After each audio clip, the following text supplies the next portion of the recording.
Call to order the April 6, 2021 meeting of the North Andover Planning Board. Pursuant to Governor Baker's March 12, 2020 order suspending certain provisions of the open meeting law, General Law, Chapter 30A, Section 18, and the Governor's March 15, 2020 order imposing strict limitation on the number of people that may gather in one place, this meeting of the North Andover Planning Board will be conducted via remote participation to the greatest extent possible. Specific information and the general guidelines for remote participation by members of the public and/or parties with a right and/or requirement to attend this meeting can be found on the town's website at www.northandoverma.gov. For this meeting, members of the public who wish to watch the meeting may do so on their televisions by turning to Channel 8 on Comcast, or Verizon Channel 26, or online at www.northandovercam.org.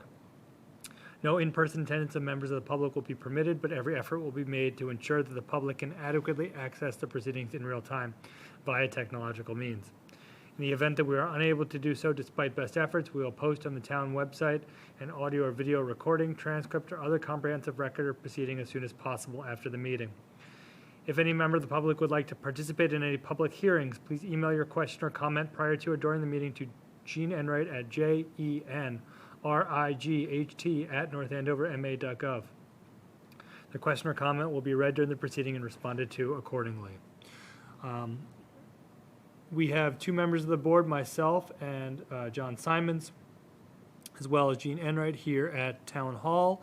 The remaining board members will be participating remotely.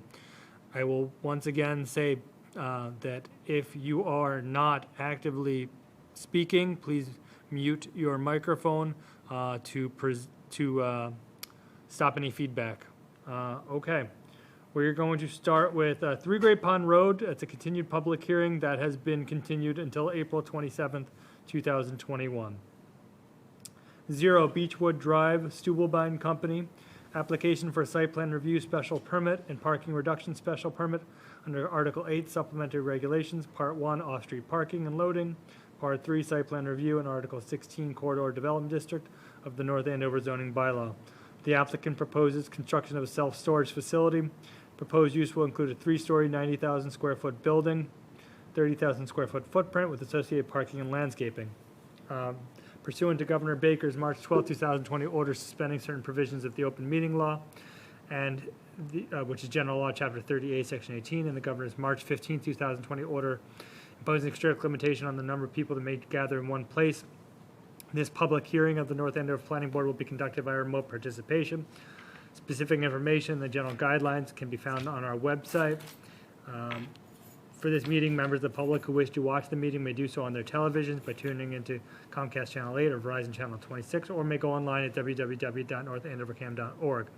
No in-person attendance of members of the public or of the applicant will be permitted, but every effort will be made to ensure that the public can adequately access the proceedings in real time.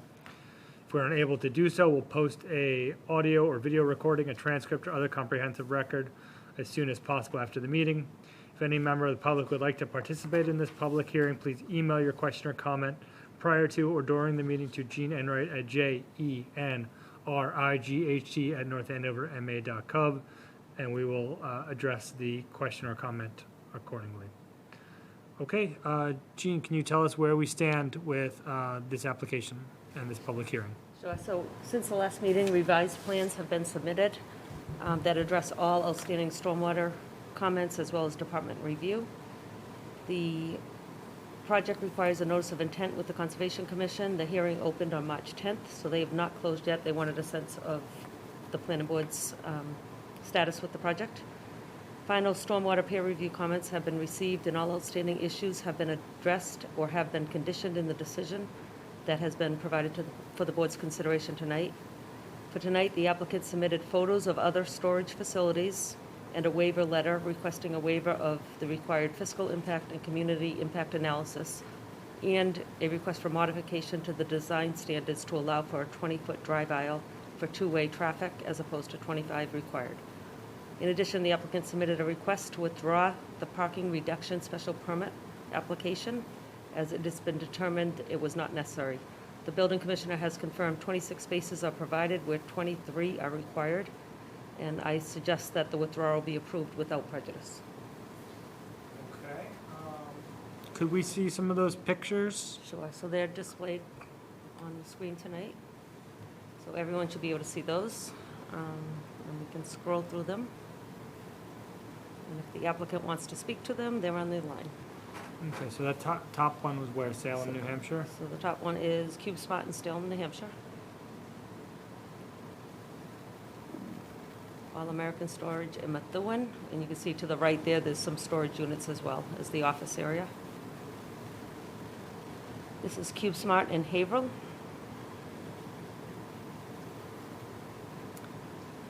Extra Space in Haverhill. Life Storage in Methuen. Another picture of Life Storage in Methuen. Public Storage in Methuen. Public Storage in Methuen as well. U-Haul Methuen, and that's it. So I can bring up the elevations that they're proposing, if you'd like. Sure.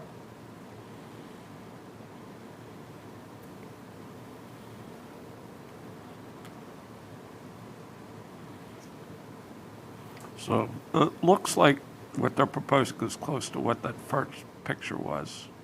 Do you think that's fair? Yeah. Yes, that's the one in Salem is going to be very similar to what we're going to do. You're referring to Cube Smart in Methuen, and I'm sorry, in Salem, New Hampshire, yes. Yeah. So that's the front elevation and the west elevation? The south and the north.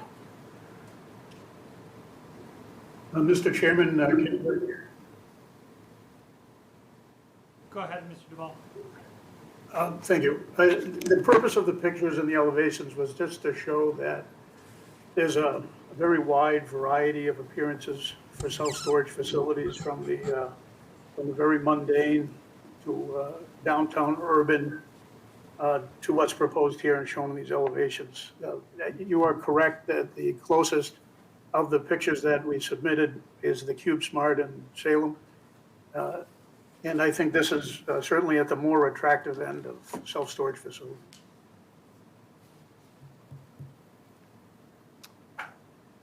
Okay, take questions or comments from members of the board. John, anything? I just had one comment, and it might have been answered last time, but I forgot, and is mechanicals on the roof. I know there might have been some, but I'm just wanted to get some clarification of that, what you would put on the roof and where would it be and whether it would need to be shielded or not. Well, there will be perhaps half a dozen mechanical units on the roof. These are smallish units, 2 or 3 ton size range, which physically is about maybe 3 foot square by 3 foot high. And those would be located in 4 or 5 zones, set back in from the edge, the height of the building, the geometry of the site, and the amount of tree cover around the site. You're not going to be able to see those small units from almost anywhere. The height of the building is 40 feet, right?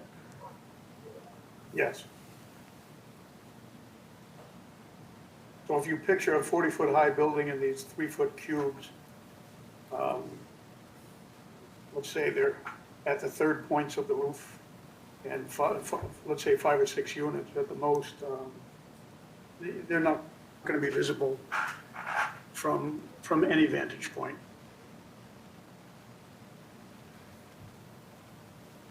So I did not condition anything related to that. So it's 40 feet high, it's 30,000 square foot footprint that those 4 or 5 units will be spread. Yeah, I don't think it's a problem. I just normally, the closer you are to residential, Yep. and, the relative scale of the mechanicals of the building is really what the issue is. So, yeah, I think it's okay. So as proposed, there's no parapet and there's no fencing around them, and Yeah, every indication is the sight line will be minimal. yeah, okay, that's fine. Kate, any questions or comments? All set, thank you. Peter? All set, thank you. Aaron?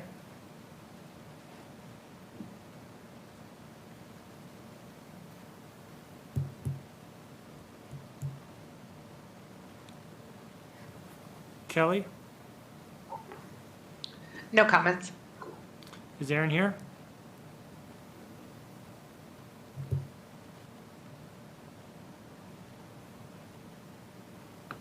Oh, here he is. Sorry, somebody muted me. I'm fine, thank you. Thank you. Okay, so can we get a motion to close the public hearing? So moved. Motion made by John. Can we get a second, please? Second. Second by Peter. Okay, roll call vote still. All in favor, let's do John. Yay? I vote yay. Aaron? Yes. Peter? Aye. Kate? Yes. Okay. Public hearing is closed. We'll now look through the draft decision. Hey, John, if you don't mind, I would just recommend motioning to accept the request for withdrawal without prejudice as well for the parking special permit application. Okay. I'll make such a motion. Motion made by John to accept the withdrawal of the special permit request for a parking waiver. Can we get a second, please? Without prejudice. Without prejudice. Second. Seconded by Kate. All in favor. We'll start with Kate.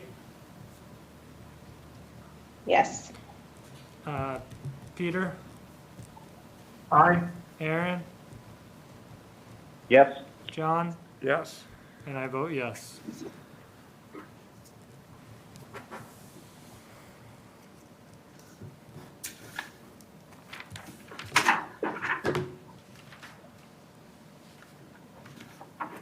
So the draft decision was shared with the applicant. I did not receive any comments back, and so it is in your packet for review.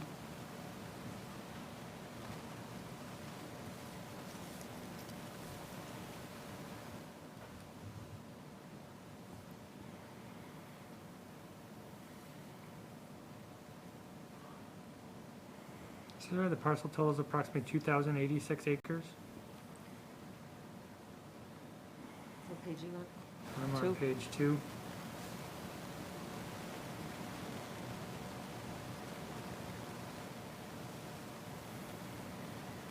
No, That seems large. so I'll fix it. I think it's 2.86, but let me look at it. 20.86 and 2.86. Correct. 2.86. Yeah. Okay. 2,086 seems large.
Does anyone have any questions or comments on the draft? So you'll find in finding of fact 12, they requested waivers, which I said in my staff report, so I've documented those as being allowed by the planning board, so Yep. just make sure everybody.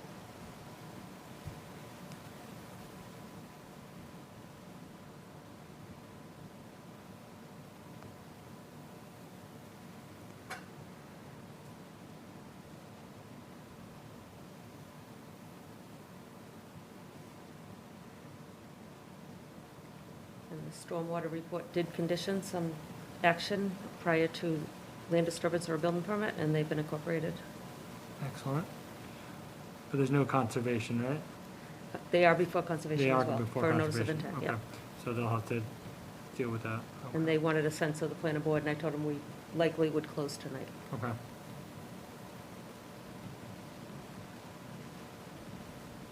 Okay. Can we get a motion to approve the special permit?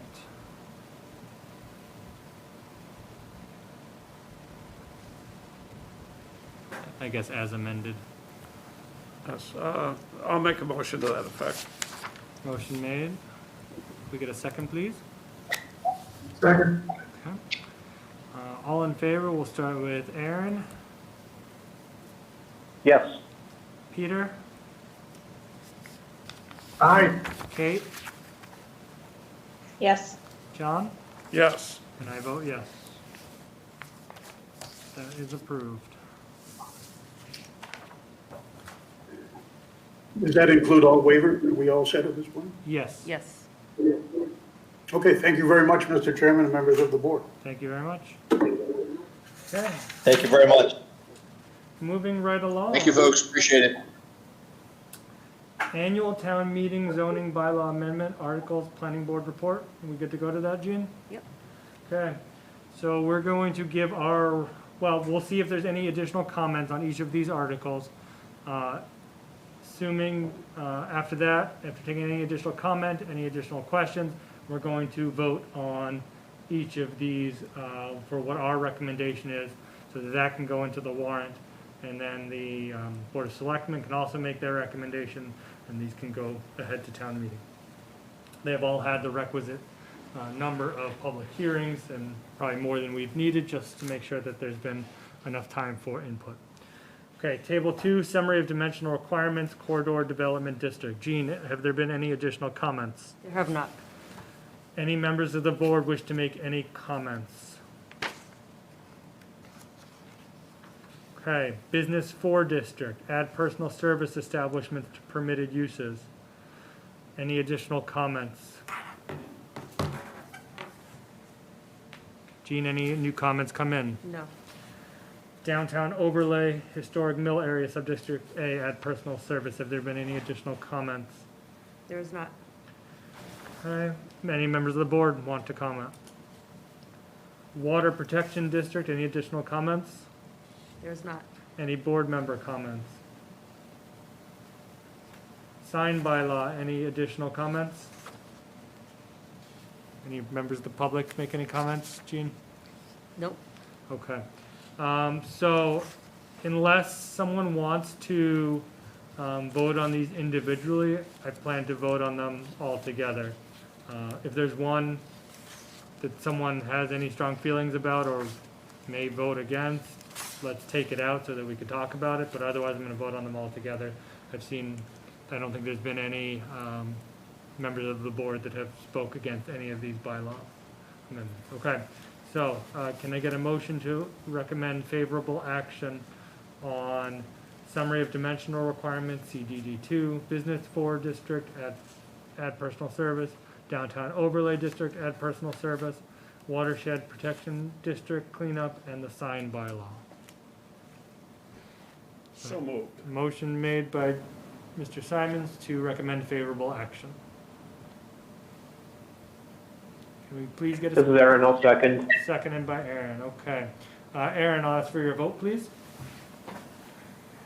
Yes. Peter, Aye. Kate, Yes. John, Yes, and I vote yes as well.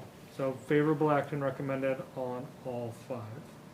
And I will just add, I will update the annual town meeting date to be June 15th, 2021. That is the date that has been set on the planning board report. I'll put that in my calendar now. June 15th?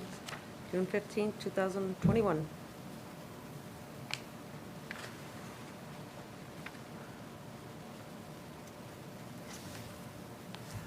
Town meeting, okay. Next on our agenda, we have Town Council, Suzanne Egan, overview of House choice legislation. Do we have Suzanne with us?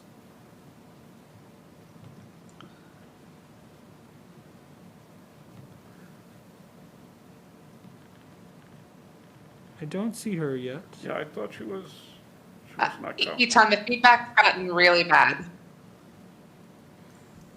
Did you hear that, Bill? Feedback is really bad, they just said. So, I guess, I'll try to reach out to Suzanne, but as far as the Housing Choice Act and what she was going to speak to, she provided a PowerPoint late this afternoon that I've included in your packet. So what I would suggest is everybody take that in, try to absorb that, and at a future meeting, we will address this topic. Someone's got multiple microphones open, possibly the presenter. I didn't hear that, Peter, what did you say?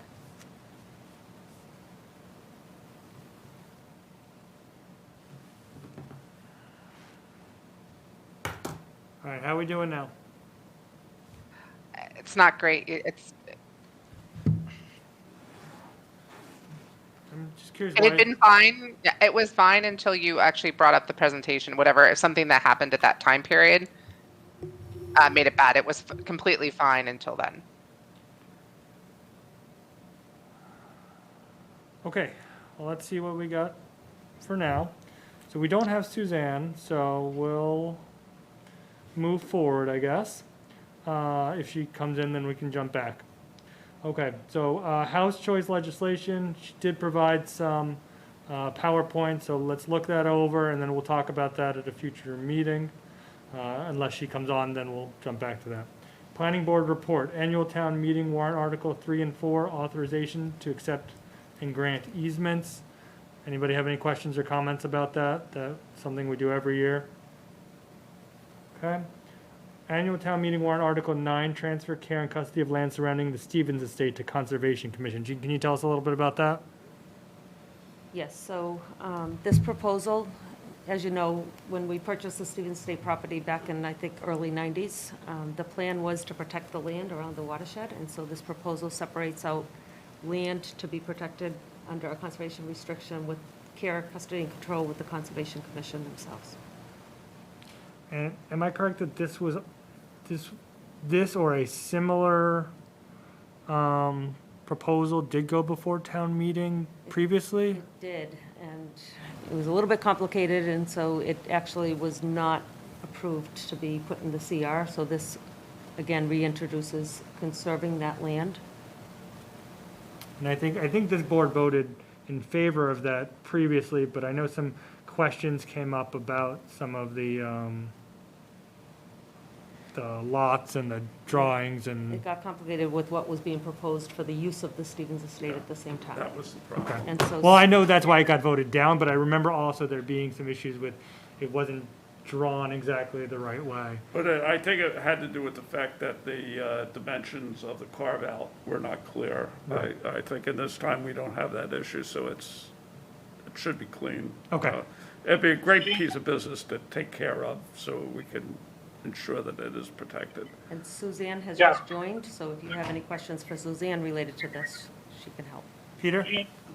Gene, I agree with John's view that this would be a good piece of business to conclude, but I don't see in the package the diagram showing how the land is broken out. Is that available? Yeah, it is in the package under the planning board report, and I'm trying to Okay. display it right now, but it is in the packet.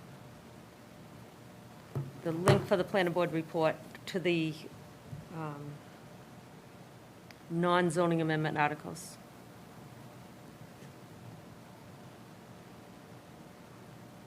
And it's labeled as the site plan?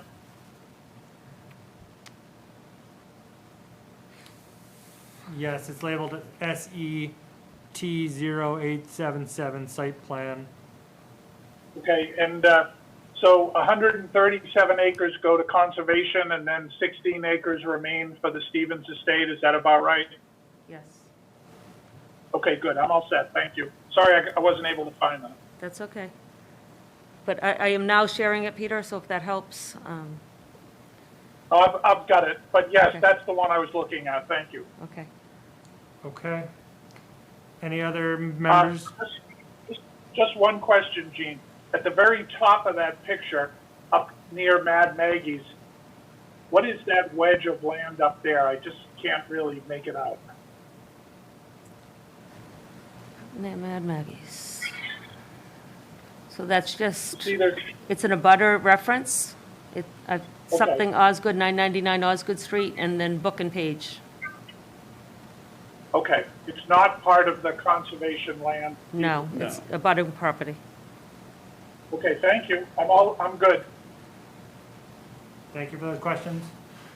Okay, annual town meeting warrant article 15, report of the Community Preservation Committee, appropriation from Community Preservation Fund. John, you want to tell us a little bit about what's Yeah, planned? and I will admit, I totally missed this, and I'm not well prepared to talk about every item. I would have given everybody a handout. Our chair did an excellent job at the FinCom and at the board, the select board, to go over all the projects. I can give you a summary of some of them off the top of my head, but I don't have the full list if you want to defer it. My apologies, I'm just not. Well, I have the list here, so if you can Okay, just tell us what you know about each one. Yeah, if you can, Gene, just give it to me and I'll take you through it. First of all, there's more than plenty enough money, so we're not borrowing or mortgaging against things in a major way. The first project is one we've done every year, $100,000 for the Affordable Housing Trust. I think that's pretty straightforward, and it goes into the pot, and it enables them to take quick action if there's a property that they could scoop up that makes sense outside of the town meeting schedule.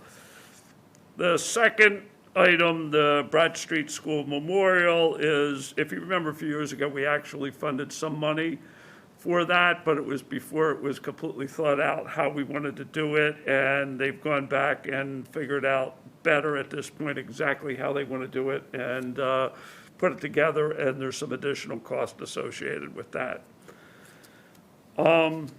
The third project is a project from the town manager, and Gene, you will know, maybe you could just say a few words about that one, because that's one you would put together. Yeah, so this contemplates bringing on a housing analyst that can certainly better manage our 40B numbers, give us advice on how to improve those numbers, and this lays it out for a 2-year period, if I remember correctly. And it will really be an expert in housing that can better position us in terms of affordable housing. So the next one, Peter and Jean, you actually did all the work on that. Peter, if you want to talk about that one, that would be great.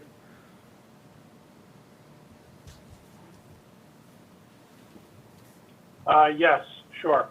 So this is the gateway improvements to the historic Causeway Trail. So this is one of the 2 main trails entering Wire Hill. This one enters Wire Hill and from the parking lot adjacent to the Stevens Pond Swim Beach, and goes across a stone causeway and under a stone arch. That area is in terrible shape. A lot of invasives, trash, and the surface is beat up pretty badly. It's just not maintained. When you get to the stone arch, there are foot trails up both sides for a total of 4. They're heavily eroded. Now, this has a historic element because the granite stone arch and the granite stone causeway were built in the mill era.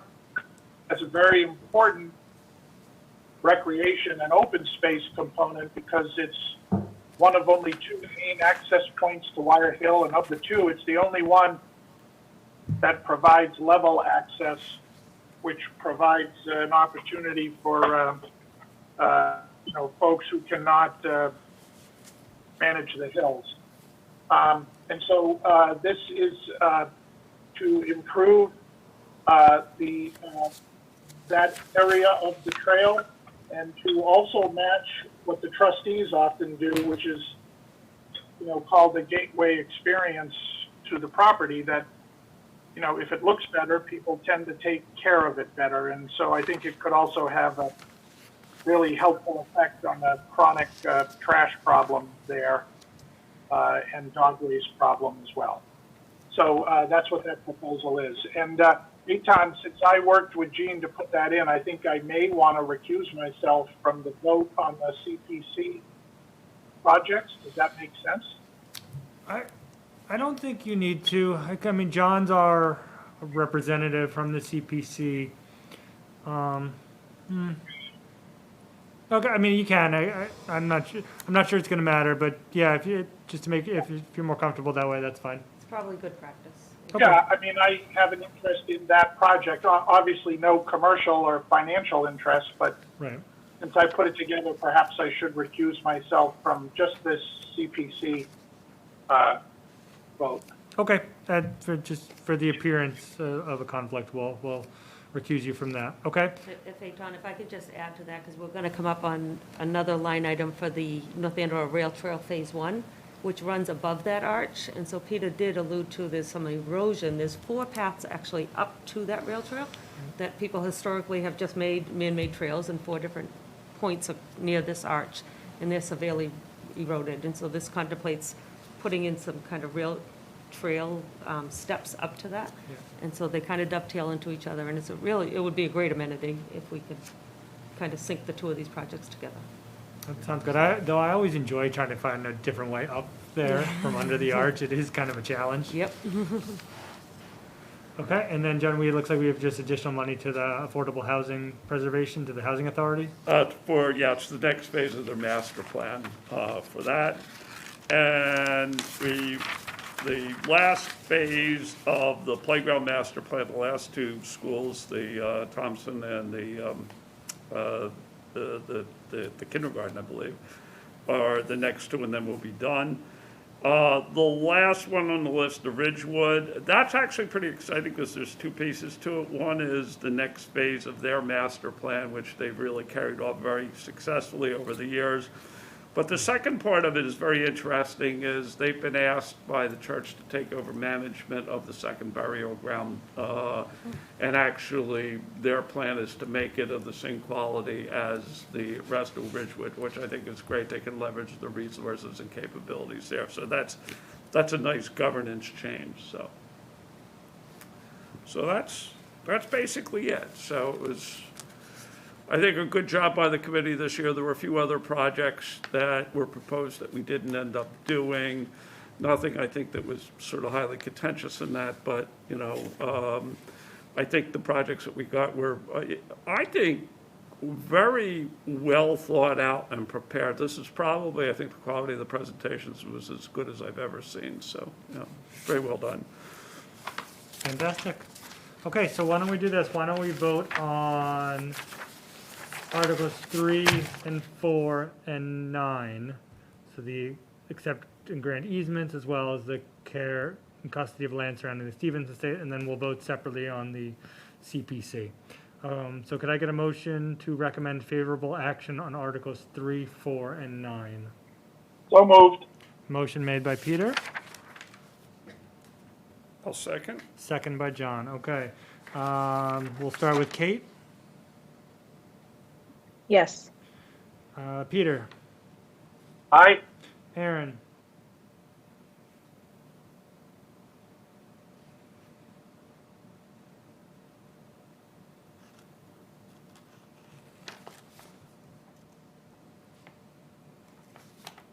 Sorry, I got muted again. Yes. The muting is going to happen sometimes when we get feedback. John? Yes. And I vote yes. Okay. Annual Town Meeting Article 15, Report of the Community Preservation Committee. I'll start with Aaron.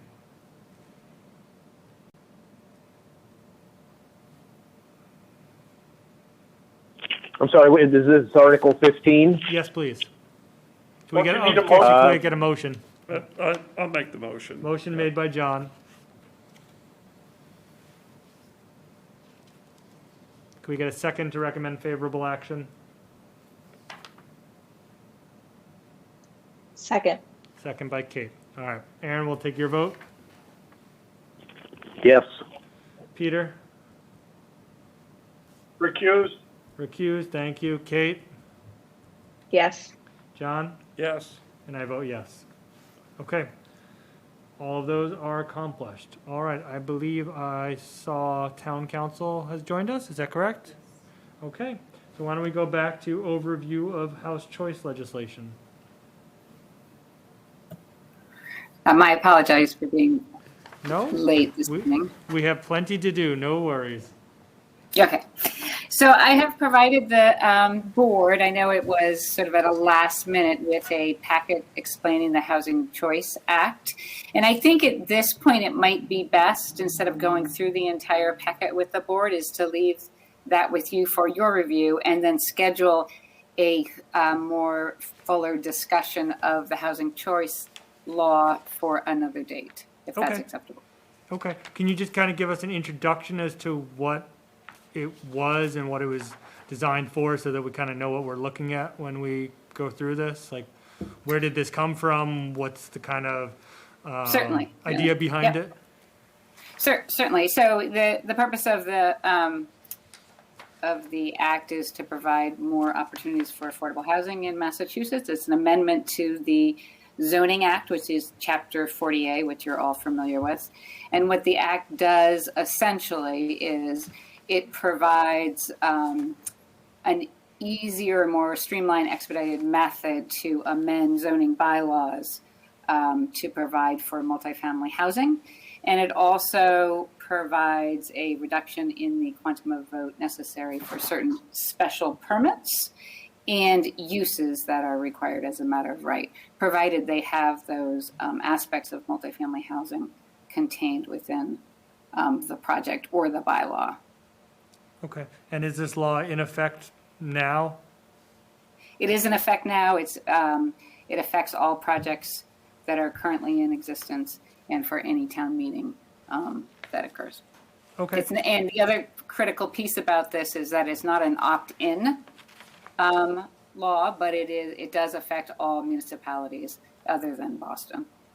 okay. So then what I'd say is, members of the board, please look through this. If you have specific questions that you may want to ask Suzanne, you can talk with her offline as well. And then Suzanne, if you want, can schedule time to come back and we can kind of go through it in more detail, specifically as it relates to projects that we have already permitted, projects that are coming before us potentially for permitting, and then are there zoning bylaw changes that we need to make? One of the things I saw was about you have to have a district where multifamily is allowed by right. So are we going to have to suggest zoning changes, or is there going to be zones that already have that? Those kind of things would be good Okay. when we meet again. Okay, that sounds like a good idea. And any board member that has any questions, please feel free to contact me in any way. Yeah, I'm always in my office. You can give me a call or you can send me an email. Okay, fantastic. Can we talk now about the citizen petition, multi-housing moratorium warrant article? And can we put that up, Jean? So this is for a discussion item tonight. It has been, as I understand, submitted as a official warrant article to go to town meeting, so we will be having public hearings. It's my understanding that the applicant who spearheaded it is not here tonight, but as we normally do, we put it on as a discussion item so the board can talk about it. And I believe town council is here if we have legal questions. Okay, so warrant article that no new building permits shall be issued for the construction of multifamily dwellings consisting of 3 or more dwelling units in any zoning district in the town. Further, the town conduct a comprehensive study to determine the impact of said construction on, and then it lists a number of things: municipal services, public schools, emergency public safety resources, including police and fire departments, sewer, roadway infrastructures, agricultural viability of the town's remaining farmland, motor vehicle traffic, and a plan for additional source of drinking water, as well as the environmental impact of such construction. This includes the relation of the timing of residential development to the town's ability to pay under the financial limitations of Proposition 2.5. This provision shall expire June 30th, 2023. Before we take questions or comments, I guess, does any members of the board have any initial questions or comments that they want to make, comments or questions of Suzanne, or just any thoughts? John, you're to my left. Yeah, I just sort of, regarding the language, my understanding it was cloned from another town, this bylaw that was approved by the AG. Is that correct? I mean, I heard that. I don't know if it's true or not. So I'll defer to Suzanne, but that's my understanding. Yes, so this is very similar to the zoning moratorium that was passed by the town of Saugus. And the Attorney General's office, as you know, has to review all zoning bylaws of any town. And they have issued an opinion in 2019 approving the bylaw and finding that due to the fact that it was limited, it's an interim zoning measure, and that it had a particular purpose, that it was constitutional. Was that challenged in court? Not to my knowledge. I struggle to see how this would be legal in our sense. I mean, it seems like one of the things that it wants is a comprehensive study, but if I'm reading this correctly, there's no funding mechanism for that. So it wants all these studies, but doesn't offer any way to pay for it. The other thing is we've done a lot of these studies already, and these issues we've addressed, right? So, you know, when we did the Avalon project, when we did the Princeton Properties project, all of these things we addressed in pretty comprehensive ways in part of the special permit. And then we've done, if I'm remembering off the top of my head correctly, a master plan. We've done a housing production study. We've done, there have been, seems to be numerous, these things have seemed to have been addressed. So I just question if it's a pause to address things that we've already addressed. I'm just not sure how that, if I were a developer that has already gone through, or I've had land in town that I plan to develop, I don't know, I'd probably argue that this seems to be a taking, and it seems kind of be arbitrary to me. But also 3 units or more seems, I mean, so we can't do, you know, a 3-family small apartment. I don't know. It doesn't seem to make much sense to me. That was just my kind of initial take on the legalities of it. I did have a question. Go ahead, Suzanne. Oh, I was just going to respond. And, you know, in other cases where there have been challenges to zoning moratoriums in other towns, not necessarily the town of Saugus, because that was, that was put forward by the town. But in other cases where there have been zoning moratoriums and have been challenged by developers, the courts have found that they are constitutional, and that unless there's a very specific showing, that there is no taking. So it doesn't really come to a taking issue, because most landowners, right, are going to still have use of their property. Maybe not to have a building permit, but they'll have use of the property, and also because it's an interim measure. One of the things to note that you did say with regard to developers that may already have a special permit. So I was preparing for this hearing or this meeting tonight and looking at some of the sort of legal treaties on this issue. And one of the things that I've looked at was a legal treatise on mass continuing legal education on zoning and subdivision law. And it does state in there that a moratorium will not apply to any special permits that are issued before the first notice of public hearing of the proposed amendment. So for the property owners that have their special permits, and we know there's a number of special permits that this board has issued for multifamily housing prior to the, that obviously have their special permits prior to the notice of public hearing on this issue, they may very well be protected under Chapter 40A, Section 6, because that's the specific language from the statute. But I'm not here to give any, legal advice with regard to any property owner, but that's just something for the planning board. Yeah, I was going to ask about that, Suzanne, because they put the formulation of building permit, not all necessary approvals, which is actually interesting.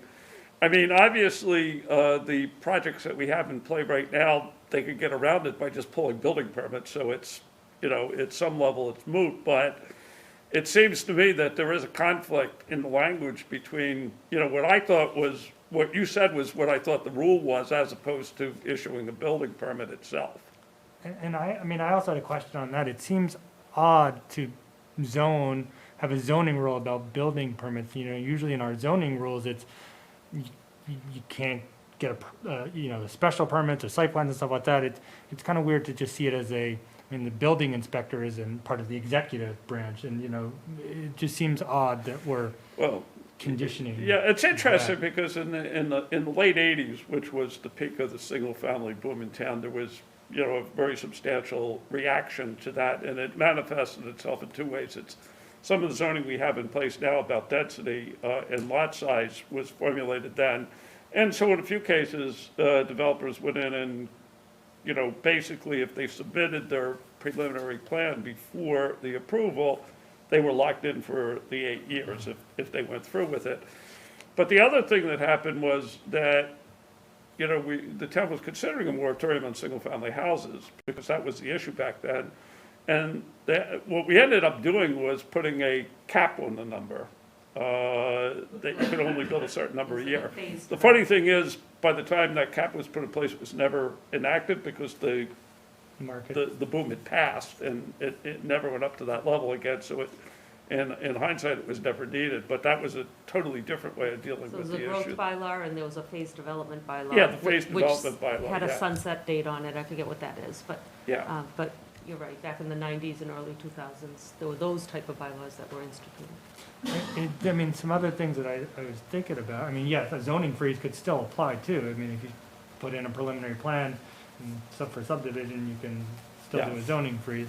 What about 40B? Suzanne, do you have any thoughts on whether 40B would trump a local zoning building moratorium? Yeah, zoning, 40B trumps all local zoning. So then if we put a building moratorium in place, if anyone wanted to develop, they just develop 40B housing, which fine, we need affordable Right. housing, just But seems to that's not defeat the necessarily purpose. what you want. I guess in my mind, the issue is that there's a lot of reaction to multifamily housing. And that's really what the issue is. Frankly, it's a moratorium, but if we could make it go away, that's what we would really want. I feel like in the end, there's got to continue to be a dialogue about it. I think we have to talk about it because hypothetically, here's what would happen if it got approved. It would come back to us and we would go through a process exactly like we went through with the master plan. And we had exact same discussion we had then about what do you want to see? Because when the master plan was done, there were some people who only wanted single-family housing. That's the first that I heard that sentiment. And then there was an alternative group of people who said, no, we want multifamily housing. And they fought among themselves and, it kind of just dissipated. But the point ends up being is, if this is a strong tendency, how do we deal with it? I think you have to at least let people talk and vent, even if in the end you can't do anything. But also if it's a kind of referendum on the Royal Crest proposal, which is the big proposal now, which is a significant proposal, and that proposal is going to go before town meeting anyway. So it seems to me that if that's what the referendum is really about, then we vote on that. This just seems a little reactionary and overbroad to suit whatever purposes it I know needs. the applicant didn't come tonight, but it would be great to have a few people come and talk about it, and so we could hear it exactly. I think I pretty much know what they're going to say, but you got to give people a chance to say it. So because this is a zoning amendment, so the building permit reference is in section 10 of the bylaw, so it's the administration section. And so it's a zoning bylaw, it'll be noticed next week on the 12th and again on the 19th. And the public hearing will open on April 27th, so your next Okay. meeting. And I fully expect that the petitioner will attend the 27th meeting. And so I've laid out three public meetings, which you traditionally have on zoning amendments. And those would be April 27th, May 4th, and May 18th. May 18th was the intended town meeting date. You always have a half-hour meeting, so I'm assuming you're going to still have a meeting on May 18th. So that would be the third public hearing. And yeah, I mean, I agree with you. What I'd like to hear is what we're doing now and what we've already done that this would allow for, right? What are we doing? What, if this were in place, what are we going to do that we haven't already done and that we're not doing it at this board right now? And what the real need for such a significant proposal is, you know, I rather mean, than something I scaled think back. arguably with certain exceptions to this point, we could say we've kept the multifamily housing in places probably where it makes more sense to have it and, you know, logically and reasonably have it. You know, I know some people would disagree with that, but I think if you really looked at it, most of it is closer to major highways. It's, yeah, some of it connects with some residential neighborhoods, but not overly. It's not like a multifamily thing surrounded on all sides by single family. It's just not that way. Eitan, I have a quick Yeah, please. quick question. Someone move. Yeah. Hold on. Oh, okay, we had to get the light back on, we were too still. Okay, go ahead. Oh.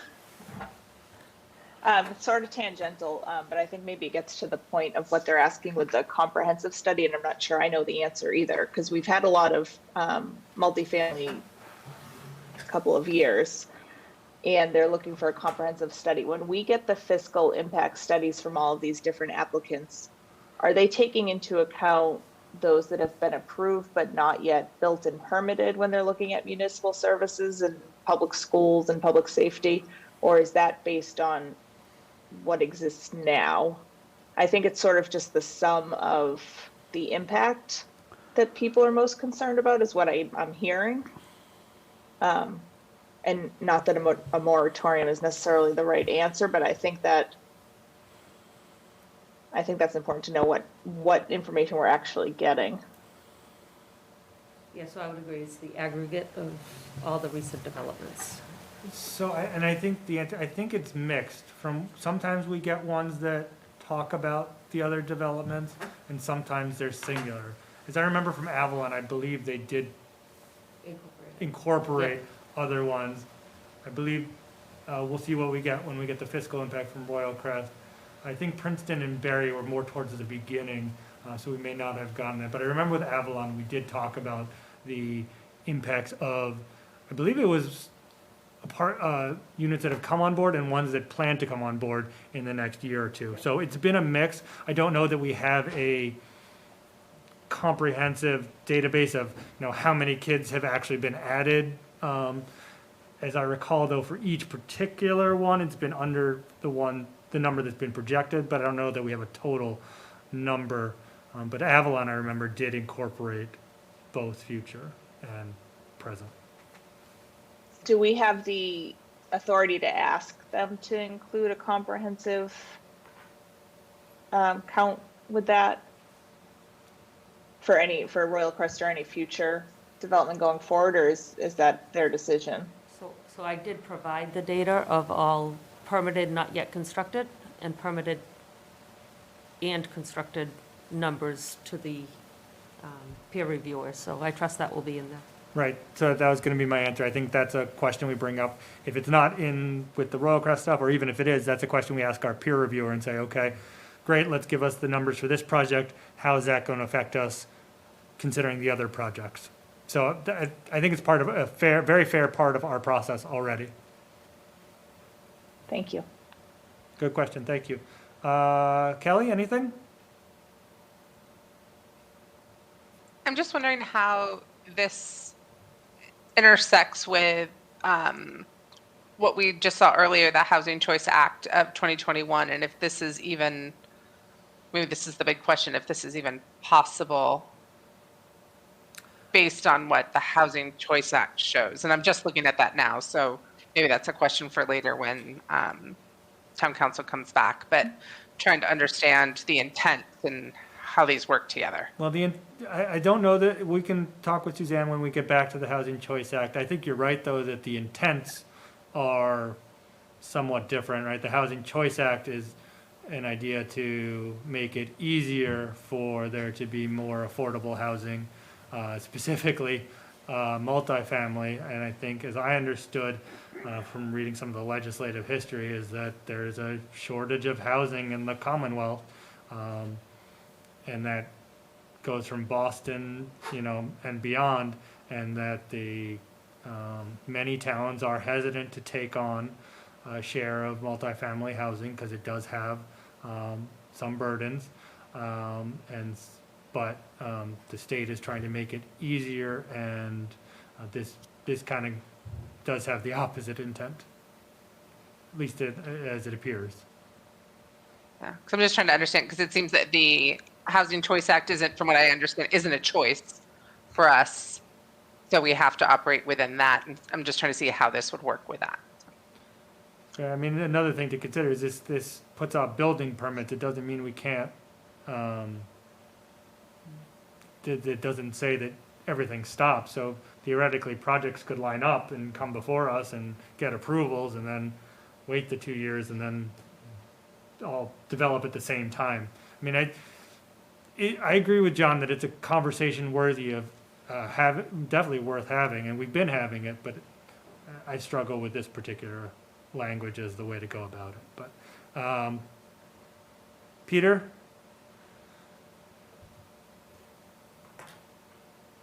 Yeah, I agree with the sentiment that there's reason to discuss this at more length and give people the chance to voice their concerns. And I don't know how many options people have to do that, and this is the method. And I take some, I guess, comfort that it's trying to model something done by another town that did pass muster. So I think it's an effort to do this the right way, and I see the sense behind it. Aaron? From the petitioner, but that being said, I see this and I question what larger scale multifamily can be built in this town right now without some kind of zoning approvals through town meeting. I just can't think of anything that could be built either by right or with a site plan review. There may be little parcels here and there where you could build something that's maybe 3 to 5, 6 maybe, but beyond that, large scale. So I question, if this is really needed, given, as you alluded to earlier, Etan, that with the zoning approvals, we're looking at a 2/3 vote, unless something changed with this new Housing Choice Act. But it doesn't seem to be necessary at this point. But I'd like to hear more. And I'd also like to hear from anyone who would not be in favor. I mean, I think we should have if we're going to have this discussion, and we don't have a lot of time. It would have been nice to have a little bit more time to kind of vet this and unintended consequences and things like that, but we have whatever time we have.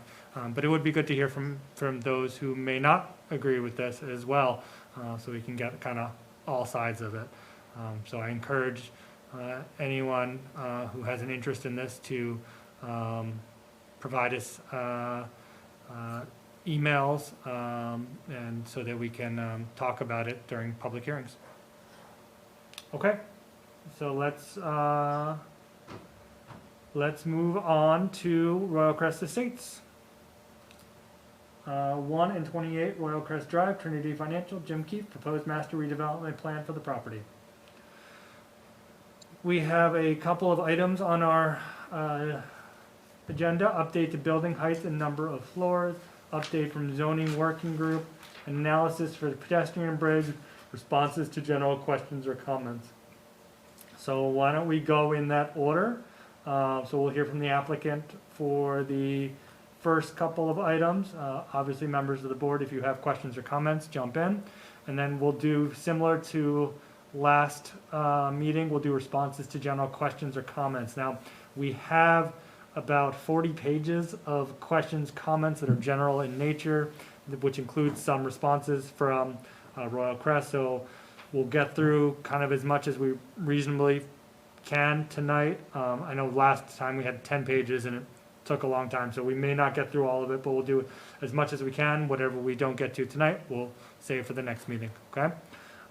So, Hey, John, if I could just add, because they were added late today, a couple more resident comments came in, and they're in the packet. I'm displaying them on the screen, as well as Trinity's response to the general comments. And so I think that's the document you're going to work off today. correct. And everybody can access that on the agenda link under 210406 Trinity Response Summary General Comments, General Public Comments.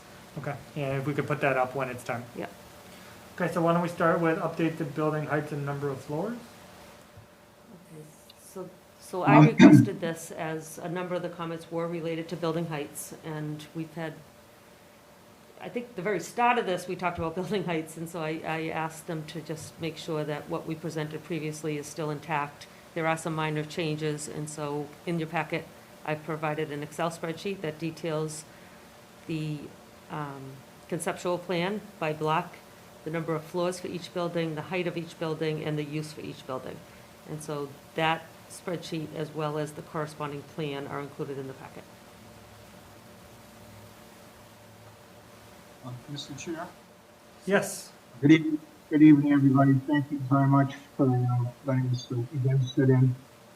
I just want to say at the outset, relative to the height and density issues, we had a meeting we were working last week. We were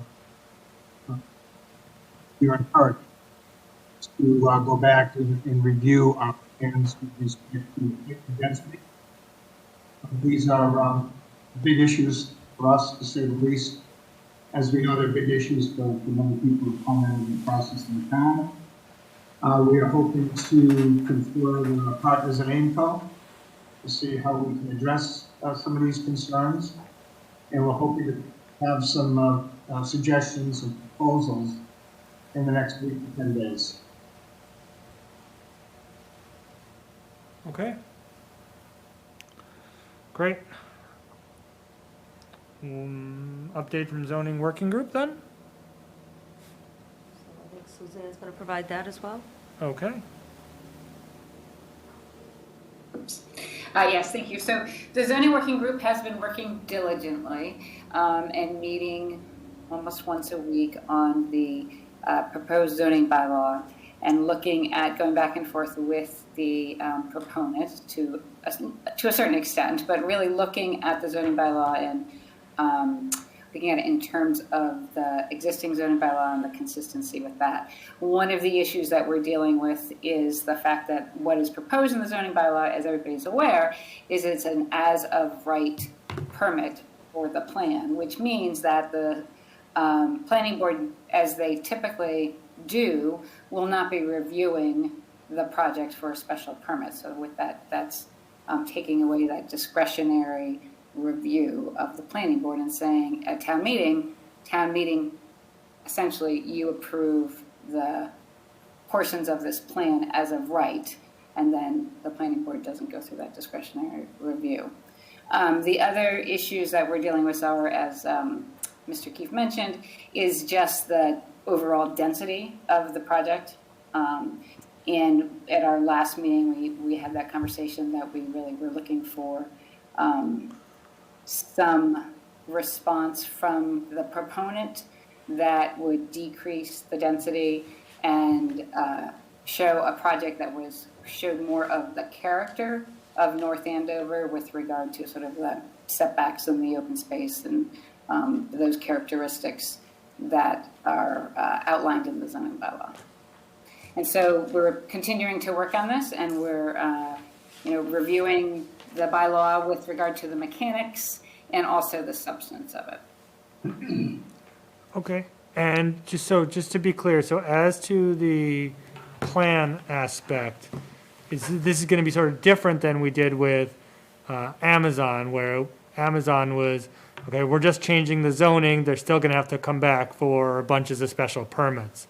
So we were at town meeting, said, okay, this, we're approving a kind of a zoning change and a concept, but we're really gonna get into the details, when they come before for special permits.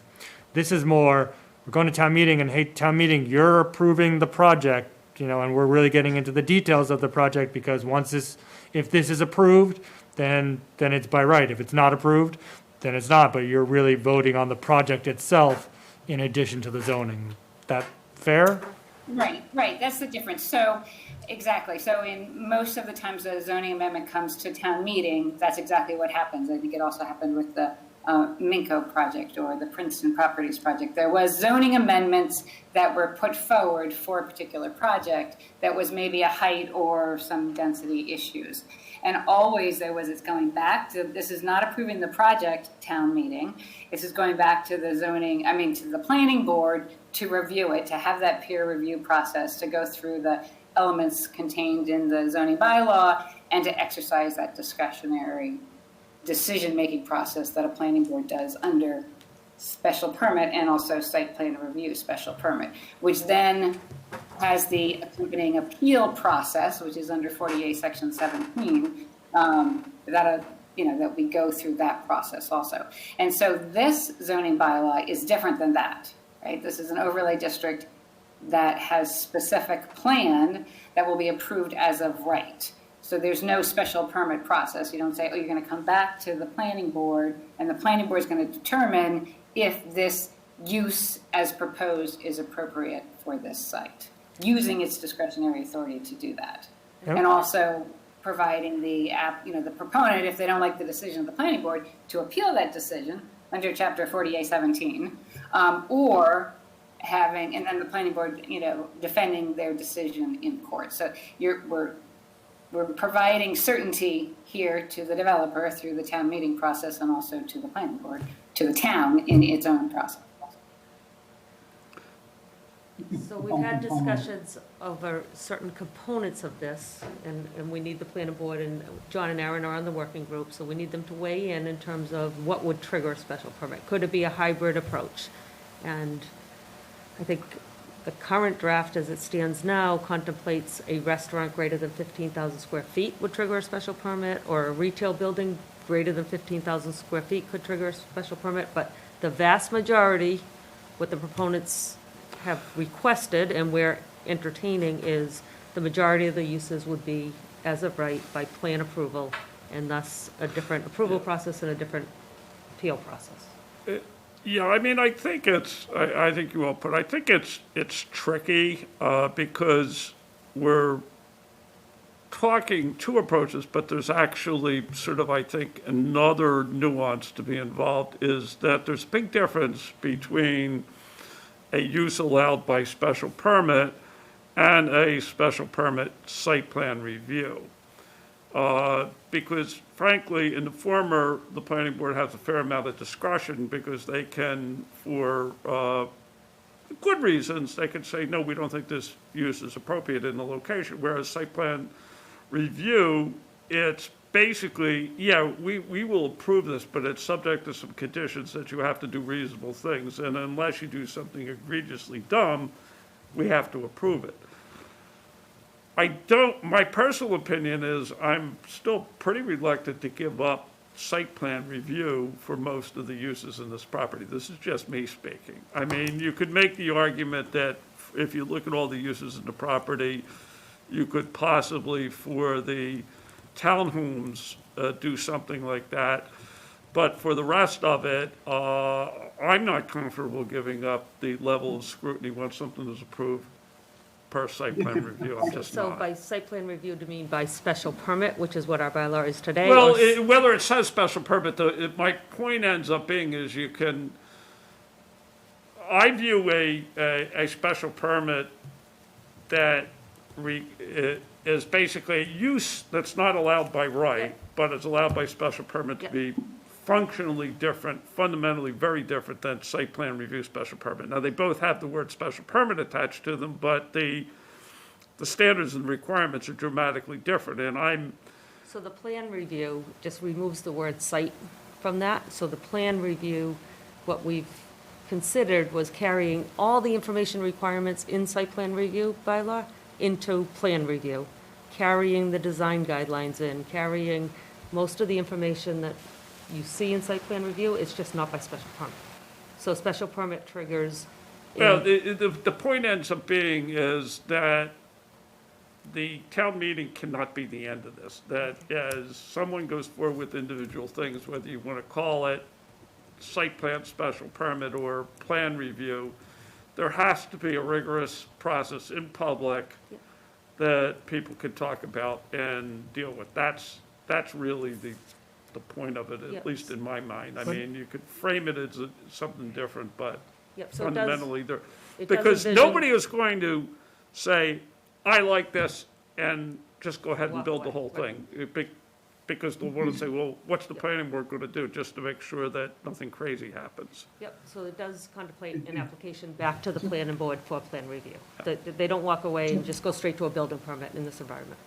So the, right, Right. so- There is that ability for the board to review it. It's just the different mechanism, right? It's a different procedural posture because it's not under the site plan review special permit.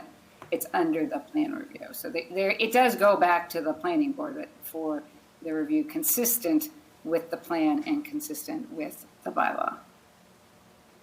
Okay, so I mean, I think that, so I think we'll have to really flesh that out. It seems like that's sort of a compromise, right, between you can just build it as a right, and if town meeting approves it, you can just build it, versus we'll give you the zoning but you still have to come back and we'll go through the special permit process, something in the middle where, okay, we all know you're gonna build here in this area, a multifamily, and this area is going to be retail, but you're gonna come to us and we're gonna go through and make sure all the Ts are crossed and all the Is are dotted, and that the lighting's appropriate and the noise and all, and the stormwater and everything's appropriate in the location that we all kind of agreed upon and in the general way that town meeting and we all agreed upon. So it seems like the way we're going, just trying to figure out how to shape it. Yeah, I mean, Right. The point of tonight was just to make sure everybody understands, because we've gone down this path, and I just wanted to take a pause. At the beginning, this was so new and so different to how we've historically handled zoning amendments. I just wanted to take a pause and make sure that everybody understands the difference here. And so this master plan is what gets approved at town meeting. It's the development master plan. And so if town meeting says, yeah, I'm okay with a 73-foot hotel use that doesn't require a special permit, it requires a plan review, then that has been approved by town meeting, and thus that comes to the planning board. And that's as of right at that point, but you still get to look at stormwater, you still get to look at parking, you still get to look at different components. And I think that one of the things also to note is if it's different than what is approved at town meeting, they have to go back to town meeting to get it changed. So there's minor. that's the process. So typically you say if it's different, you're going to deny a special permit and you can come back to us for a different use under the zoning bylaw, and we may approve a special permit for that use. Here, there isn't that ability. Here's what's approved at town meeting. There's fine details that you're going to have to parse through in the zoning bylaw. It's not as black and white as that, but it is, the process is to go back to town meeting because it becomes a bylaw as opposed to a permit.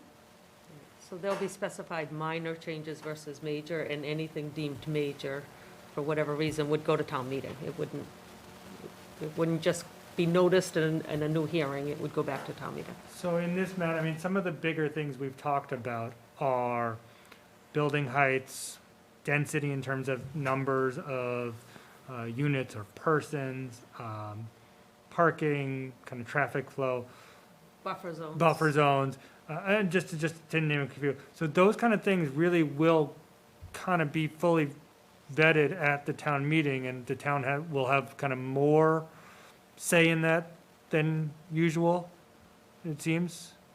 I mean, usually we're changing the zoning and saying, okay, this is the height, but it's still gonna come back to us for a special permit or for waivers or for things like that. It seems like this gives a little bit more of the detail and nuance to town meeting, which I think in a larger project like this, as long as it can be managed in a warrant article seems appropriate, given the level of scrutiny that this deserves, you know? As long as we still have, kind of like what John said, those hooks that if this is approved, and if it's approved at, you know, certain heights and dimensions and stuff like that, that isn't just built away, that we still want to be able to say, okay, maybe this building needs to be over here, or entrances need to be, or lights, or things like that. I mean, as long as we still have some say in Yeah. how things, I mean, and that's gonna be the question, is how much? Suzanne, you can correct me if I'm wrong, but I don't think changing locations of buildings would be a minor change. That would be a major change. So they are agreeing to the location of the buildings, the number of stories, the height, and the setbacks. So I think at town a meeting. chart on like what would be kind of set on the vote would be helpful, you know, once you're further along in the process. But like, if we went with a master plan type bylaw, what things can be changed, what things come back to the board, what things are set in stone. And I mean, I think it's good for the developer and that they want to know a sense of what they can do without having to come back. And I mean, I think it's good to the town to know what they're voting on, but we also have to know what we have the right to change if things don't look exactly like they should. Okay. Just record, we're very pleased with the direction of the working group, where the zoning's going. I think this has really challenged us all in trying to figure it all out. But I think that balance between what we accomplish at town meeting and what we have to accomplish in individual site plan review, its conformance with the master plan, all the usual things that come up as sites are being reviewed and approved. So we just need to know with some confidence, if we knock this place down, that we're going to be able to build something consistent with what it is we propose to the town. And based upon the discussions that have been held thus far, we're feeling pretty good about where it's going. Okay. All right, let's hear some analysis for the pedestrian bridge. I know we had talked about that at the last meeting. You guys did some homework, and let's hear about that. From Mike, maybe? Hey, Yeah, if I could. So, thank you, Mr. Chair. So we along with our engineer, sorry, there's a lot of feedback, engineer of VHB. Yeah, I'm sorry, there's a very bad echo. We've got Okay. some feedback going here. So everyone, please, Mute. let's take a break. Everyone, mute, please. Does that seem better? It sounds better. Oh. No, not anymore. Okay, all right. No, that didn't seem to fix it.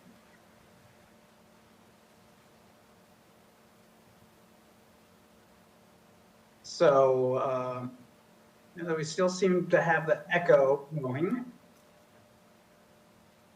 Hey, Mike, Jeff is here. So Jeff, try to do this. So Jim, you're not, it doesn't appear that you're muted. There you go. Is that better, Mike? I'm not getting feedback? You're not muted, that's all. Mike's getting feedback from somebody that's not muted. Yeah, I'm getting a lot of feedback. Okay, is it better now? No, I'm not sure what's causing the feedback.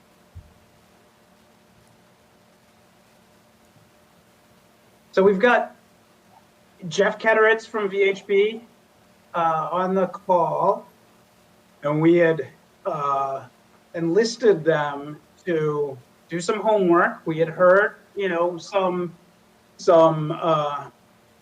desire of the board and others to look at the option of a pedestrian bridge connecting Royal Crest to Merrimack College. So our I'm sorry, the feedback is really bad. Maybe Do you want to take off the Can't presentation hear. and see if that helps?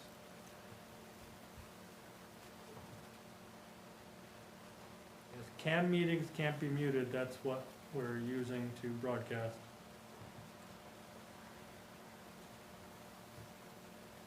All right, everybody else is muted. Is that better now that the presentation's not up? No?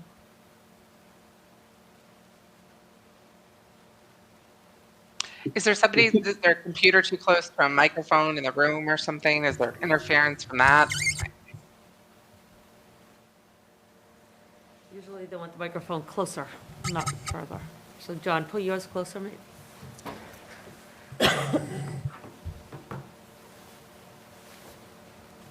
Is this better? We don't hear it, so. Anyone else on the phone? That sounds a little better. It sounds a little better now. We can hear. There's still some, but yeah, you can hear. So I think that sounds better. All right. So we had heard that there was a desire to take a look or a little closer look at the option of a pedestrian bridge from the existing Royal Crest property to Merrimack College. We've enlisted our engineering team, VHB, to do that, and they have done a study. They've put together a fairly comprehensive study with a memo that details their findings. And I'll turn it over to Jeff if you want to give the high points of that, and we can answer any questions related to the documents that we submitted. Sure, absolutely. Folks hear me okay? Yes. All right. Good evening, everyone. Jeff Ketteritz from VHB. So in the memorandum we prepared includes 2 quick graphics for you to just give a rough representation of what a pedestrian bridge connection would look like. I think really the high points from the memo and our kind of reaction to it is bridges are all good and useful. I think in this situation it wouldn't be recommended. I think what we have here is mostly the issue is really getting people to use the bridge. Where there's no grade changes, it's fairly level on either side of the of Route 114. You're looking at approximately 700 feet of pathway for pedestrians to walk up and over bridges, as well as stairs, as opposed to, say, a 60-foot at-grade crossing. So really to get them to function the way you want it to, you really need to deter and prohibit pedestrians from being able to cross at the road, which isn't feasible at a signalized intersection unless you really start pulling away safety features of that. Also detailed in the memo, we have some comments in there about relation with a signalized intersection. And the 2 graphics included kind of give 2 scenarios that it's really critical to be mindful of your safety sight distance for the intersections, which means you're either kind of lengthening the approaches for the intersection or you're shifting the pedestrian bridge further from that intersection, and that's what these 2 graphics are depicting. So. This one here, for example, is pulling the intersection or pulling the bridge away from the intersection, where it wouldn't impact your sight distances, but what it does is it really pulls the bridge off of that desire line that most of the pedestrians are going to want to travel. So you're really making that detour that much longer. And really, what it does here, I think it kind of strongly prioritizes the vehicles here by forcing the pedestrians to go that much further around. So I think those are really the main highlights. Happy to run through kind of the details of these pictures, answer any questions as well.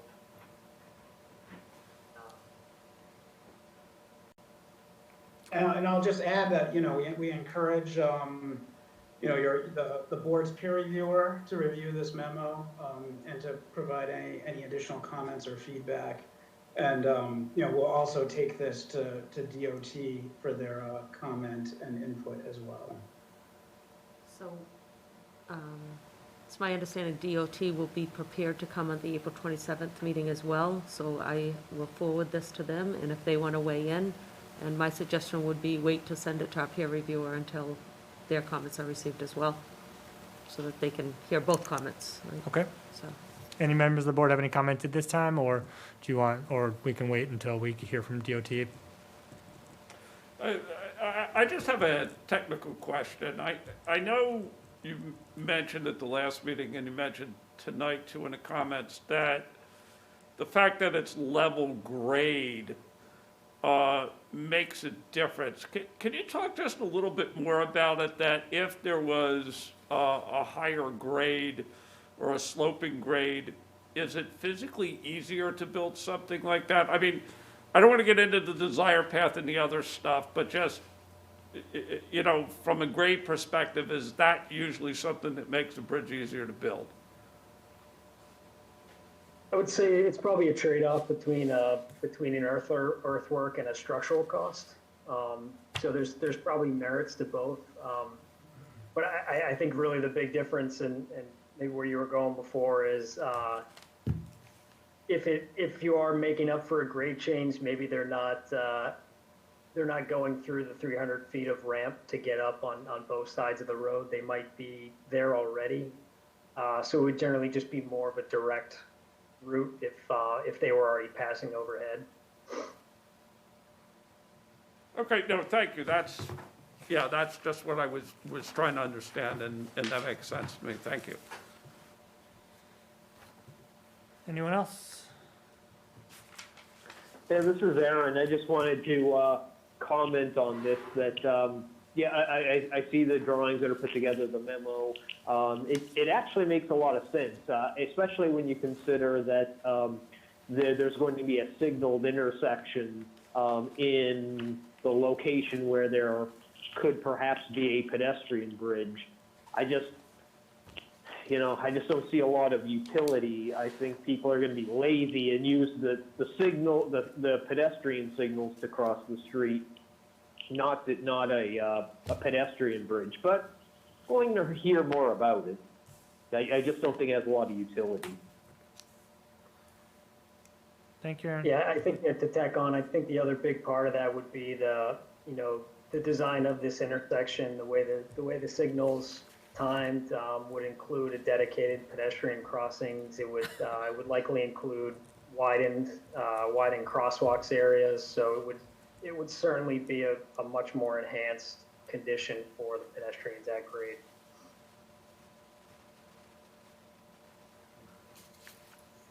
Very good. Okay, so now we're going to go into responses to general questions or comments. We're going to do this in the same manner that we did last week. And we'll get through as much as kind of we feel comfortable getting through. Obviously, after any particular comments or at any points members of the board want to comment or ask questions, please just let me know, okay? All right, so I do have a statement from Trinity, just an initial statement. It says, to address many of the comments below, we offer the following. The existing Royal Crest is severely outdated and should be replaced. We have heard much agreement on this fact. Considering the need to replace the current Royal Crest, we took this as an opportunity to create an exciting new, well-planned and walkable community. The major challenge has been to make sure that whatever replaces it is economically feasible. To meet this challenge, Trinity and AIMCO engaged the nationally acclaimed design firm of Elkus Manfredi to envision a redevelopment plan that contemplates redeveloping the entire 76 acres. Elkus's plan reflects the best practices of smart growth, a forward-looking plan in concept that encounters suburban sprawl, that promotes environmental sustainability, and brings parity to the needs of pedestrians as well as automobiles. Its primary objective is placemaking, designing communities with traditional New England villages as a model that contain a mix of uses, are diverse and inclusive, and that foster healthy lifestyles. The following are what we believe to be the major highlights of this plan. It follows the recommendations in the town's master plan relative to the expressed need to create more housing, and especially more affordable housing, as well as revitalizing the Route 114 corridor. Because of the over $27 million in scheduled MassDOT improvements to the Route 114 corridor, the project will not place an undue burden on traffic in the area. In fact, traffic will actually flow better in many locations and will be much safer for both drivers and pedestrians. It is our understanding that these conclusions have been supported by the town's peer reviewer. We feel the proposed density is right for the site in North Andover. The standard measurement or proxy for density is the floor area ratio, or FAR. As designed, the FAR for the new Royal Crest is approximately 1.0 to 1.0, which is significantly below what is typical in an urban project. What is difficult to grasp for many is how large this site is. It is one of the largest privately owned and underutilized properties in the town. You could fit 6 or 7 Gillette stadiums on this site. Further, subtracting out the structured parking garages, the FAR of the project is consistent with the allowable FAR of 0.75 in the town zoning's bylaw. As opposed to having open parking fields, which are not included in an FAR calculation, we have elected to assume the cost of structured parking to minimize the amount of impervious surfaces and to preserve as much green open space as possible. The density of the site is considered by our team to be the reasonable amount necessary to support the mix of retail uses contemplated for the site, enhancing its mixed-use character. The redevelopment of Royal Crest will result in the town's meeting its obligations under Mass General Law, Chapter 40B. The mixed-use master plan project also advances key economic development and housing stabilization goals recently established in a new law, an act enabling partnership for growth, signed by Governor Baker earlier this year, and the new Royal Crest could be advantageous to the town as it relates to this new law. The redevelopment will also be designed to mitigate approximately 50 acres of additional off-site stormwater runoff from upgrading abutting properties. In fact, our stormwater containment system is designed to accommodate over 3 times the amount of stormwater required by DEP standards. The site leaves over 17 acres of open space, much of which is publicly accessible, including a green buffer around the perimeter of the site, which is significantly larger than the one that there is now. And finally, the redevelopment of Royal Crest will have a positive fiscal impact on the town, significantly broadening the town's property tax base and providing important new revenue for the school, police, and fire departments. We look forward to presenting a peer-reviewed fiscal impact study at a planning board meeting soon. We appreciate all of the feedback from the public and stakeholders, whether it be via our website, our North Andover Zoom calls, or public meetings such as this. And I do believe we're hoping to have that fiscal study either the end of this month or the beginning of next month. Now I'm going to go into comments. I'll read the comments that we got, and then we will read a Royal Crest response if there is one, and then we'll take any questions or comments from the board. This is from Leah and Matt Collar. Peter? Yeah. Do you have a comment? Yeah, a question, if that's okay. Yes, please. So, just with respect to the applicant's offer of comments, I don't understand in bullet number 5.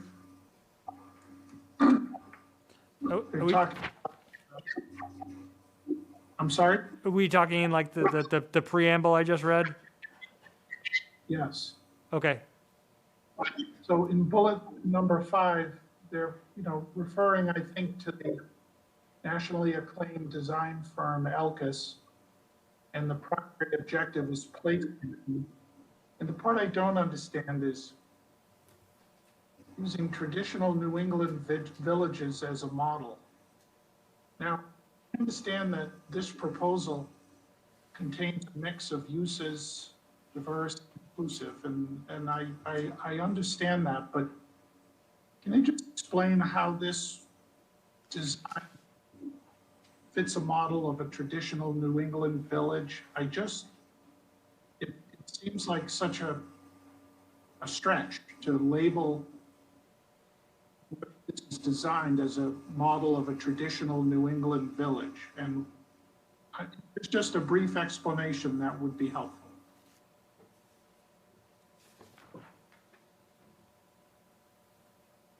Jim, you're muted. If you, I can jump in, or you can. All right, Mr. Moyne, I was having a little bit of a hard time hearing your question, but I think I got the gist of it. But essentially, essentially the town green is the organizing principle of a lot of New England towns. You have the Congregational Church, you have the library, you have a number of small retailers, and in many instances, you actually have housing over these retail shops. But the idea is a town green is a place where the entire community can come together for different events, for just passive recreation. So, this is a model that's emulated. It's a model that's, worked for 200 years. And it's something that we've tried to recreate here. Now, granted, our examples of 150 to 200 years old, we admit that, and we are starting from scratch. But we want to start with basic planning principles that draws everything, the energy, the people together, in a way that the whole is greater than the sum of the parts. Yeah, and Eitan, I'll just make one comment and then I don't want to hold us up any longer, but you know, what you said makes perfect sense to me. I mean, I know what a town green is. We have one here, and you know, Patriots Park, we have a library and we have houses. So, I completely understand how you've described a New England village, but I have to say, first off, I love the idea, but you know, what we're seeing here in terms of density, in my mind, completely conflicts with this advertised notion of a traditional New England village. So I agree with how you describe a traditional New England village, and a big part of that is mixed use, but the piece that's left out here is the density that I don't see how something of this high degree of density in any way continues the New England village model. I mean, really, it's more like the Boston Common. You know, when you consider this level of density, it's really Central Park or Boston, and those are nice areas, but those are urban. So, say time. Okay, so I'm going to take Leah and Matt Collar's comment. And how are we doing with feedback right now? We good? Thumbs up? Okay, if everyone could just mute again until needed. Dear Gene and Eitan, I am a current North Andover resident and have been living in this town for 9+ years. The Royal Crest development project that has come to light has me very concerned from a schooling and traffic result. I have young kids in NAPS and a toddler that will be heading into NAPS in a few years. There's already overcrowding issues in our schools, and it seems this project is going to bring more students into our already overcrowded school. When we moved here, we did so for the small town and community feel. To turn this town into more of a city is not what many of us feel is wanted or needed at this point. 85 Lancaster Road. If I could just interject, so this comment is shaded, and as I noted at the top of this memo, anything that I felt may be more related to the fiscal impact, I shaded, so whether you want to address them or not, that's up to you, but it might be worth waiting till after we get the numbers. Yep, so the first point will, regarding the schools, and we'll talk about that once we get the fiscal impact information. Traffic, we discussed at the last meeting. And then Trinity Statement, as mentioned above, the density proposed here is nowhere near what you would find in the city. We are trying to create a plan that takes cues from a traditional New England village centered around a town green. When subtracting the space allocated to the parking garages, the density proposed here is consistent with the density prescribed in the town zoning bylaw. Again, I don't think we need to get hung up on the nomenclature of traditional New England village. I think the idea is that this is a kind of a communal location that can be kind of sort of within North Andover, kind of a community within itself as well. And as talked about earlier in the meeting, you know, we're still working on the density. It's proposed as, you know, we have the proposal now. That's certainly not etched in stone, and we're working once we get the fiscal impact numbers as well as some of the other information. We're going to be looking at that to see really what the whether the proposal is appropriate, whether reduction is appropriate, and if so, what's the best way to kind of come up with what we feel is the right amount of density that will benefit the town, that would be beneficial for the project, and that would make this work. So we're still working on that, but we certainly understand and have talked about at length our concerns about density. Eitan, I just have to make a quick comment if that's okay with you. Sure. So I don't disagree with your point that we shouldn't get hung up on the terminology of a New England village, except I do think words matter.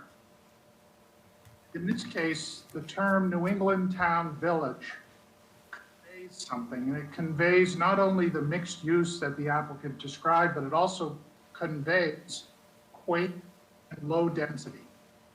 And so I just have to disagree with the comment there respectfully that I think if this is being sold, the use of reassuring terminology like New England Village, and then we must question how the proposal does not accurately reflect the way it's being sold with recurring terminology. And as you've said, it comes density, and we do need to discuss that further. So, I mean, I'm going to object to letting that go. It's the applicant's choice to sell it that way. It's not reflective of the proposal. So I think, you know, it's important to point that out, but thank you. And I'll just point out that I don't necessarily, so that may be how you see it, maybe somehow other people see it. When I hear traditional New England village, that density issue doesn't pop in my mind. It's more the central green, the having a one place where people go and talk and meet, and that everything's kind of centered in kind of this one location with then other housing and stores kind of branched out from a central location. To me, the density thing doesn't come to my mind. Now, all of us are thinking about this project knowing a lot more than, you know, just what these New England Village words are. We know what density is being proposed, so I think we may come at it from different points, but I'm just saying, I don't think that that's necessarily the only reading of that. Yeah, I mean, I have to admit, I agree with Peter. I think it's a stretch bordering on disingenuous, frankly, to call it a New England green. If you can show me any New England green anywhere, literally in New England, that has the scale of this, fine, show me, but it doesn't. And that's the point, is that the scale is much less. It's over. This is like a pocket park, and I think calling it like Central Park or the Common is actually too generous. It's more like a tiny pocket park in the middle of a lot of tall buildings. So again, hey, the applicant can say and do what they want, but to call it a New England town thing doesn't work for me. Okay. No, Eitan, I would just point out, we're not arguing that a town common is a place to gather. Free and mixed use. I agree with that. It's the New England Village thing. This is more like the South Common in Lawrence, where it is a green, it is a place to gather, and there's a 5-story building next to that, just like this. You know, I can't get away that, you know, words really matter here. So, but I respect what you're saying. I think we have an example much closer with South Common in Lawrence than we have even with Boston Common or New York Central Park. And, you know, it might be that that's a pretty close example. Okay. Number 2, Nathan Hodor, what is the net difference in residents and or dwellings with this new development? Can we just pull that up?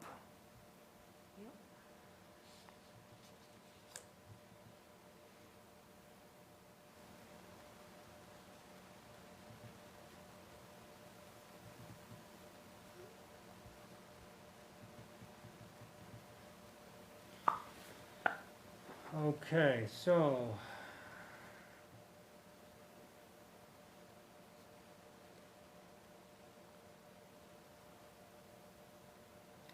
it looks like, can you go just up a smidge, Gene? If I'm reading it right, in terms of residential units, total proposed. I think they're looking for occupants. Well, I know, I'm just going to go, well, it says residents and or dwellings with this new development. So we're going to do a couple. Residential units, new proposed is 1641 and currently is 588. Am I reading, are those numbers correct? Yes. Okay. So the difference in, I'm just doing some math on my phone here, 1641 minus 588 is a difference of 1,053 units. In terms of bedrooms, the difference is approximately, it goes from 1284 currently to 2927. So that is a difference of approximately 1640, in bedrooms. Occupants from 1926 current to 5264. So that is 3,338 proposed additional occupants projected, and that includes the dorms, I believe, too, right? Yep. And that includes including the dorms. Okay, so that is the net difference in the proposal of residence dwellings within the development, and we worked hard with the applicant to get that all on that one chart. So if anyone wants to see that, that's under the Royal Crest Program Summary. Footbridge to Merrimack instead of the traffic signal. We talked about that earlier, so I'm not going to read that whole comment. What is the plan for the makeup of the retail location?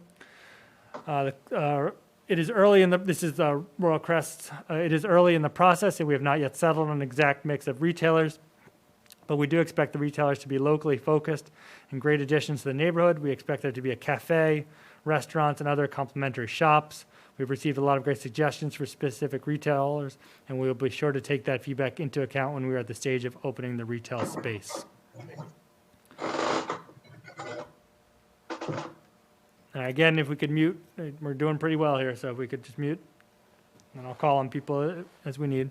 Will the hotel own the land? Will the college lease the land to the hotel? Terms of that. So Merrimack College is only directly involved with the student housing portion of the site. That's the dorm. All other components, including the hotel and the vast majority of the site, will be constructed, owned, and operated by Aimco and Trinity, along with the involvement of experienced development and operating partners. So Merrimack involved with the dorm, no other, as far as we are aware, no other involvement other than in where the dorm is going to be. How is the barrier between the development and Berkeley Road being designed tested for noise, light, pollution into Trafalgar Estates? We agree, and our designers have taken note to make sure all site lighting is designed with our new neighbors in mind.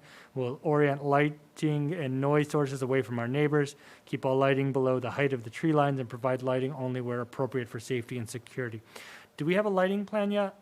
No. Okay, so I expect that we'll get a lighting plan. Will that be peer reviewed as well, generally? It is not. Not generally? Not generally. Okay, so we'll get a lighting plan.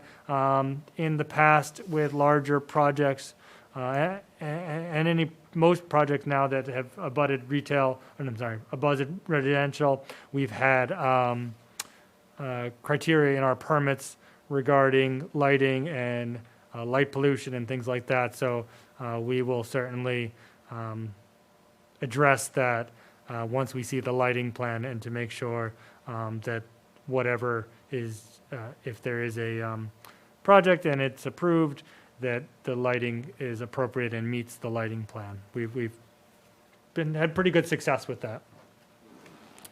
Okay, any questions or comments? Okay, great.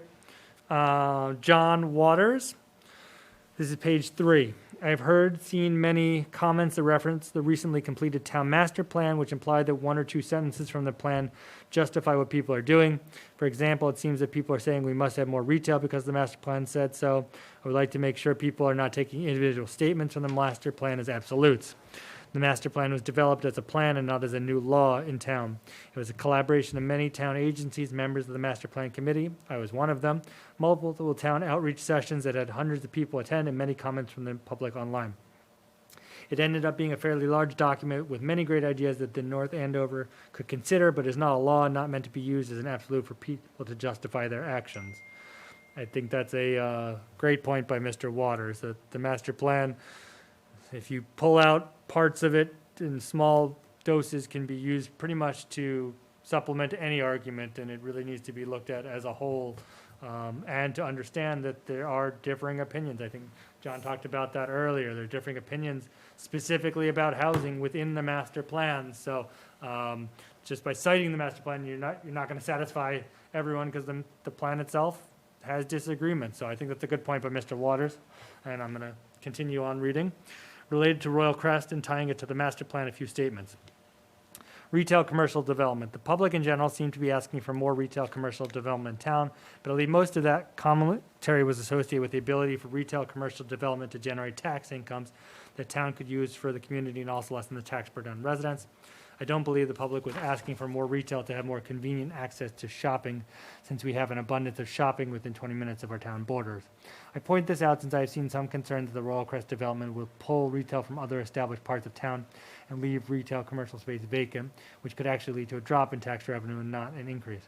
I would hope to see a financial discussion on how much more retail at Royal Crest will increase the tax base if other retail locations in town become vacant. Royal Crest states the redevelopment of our site was a major increase in disposable income, perhaps by as much as $50 million. Rather than be a detriment, the new Royal Crest will bring new customers with more disposable income to downtown businesses.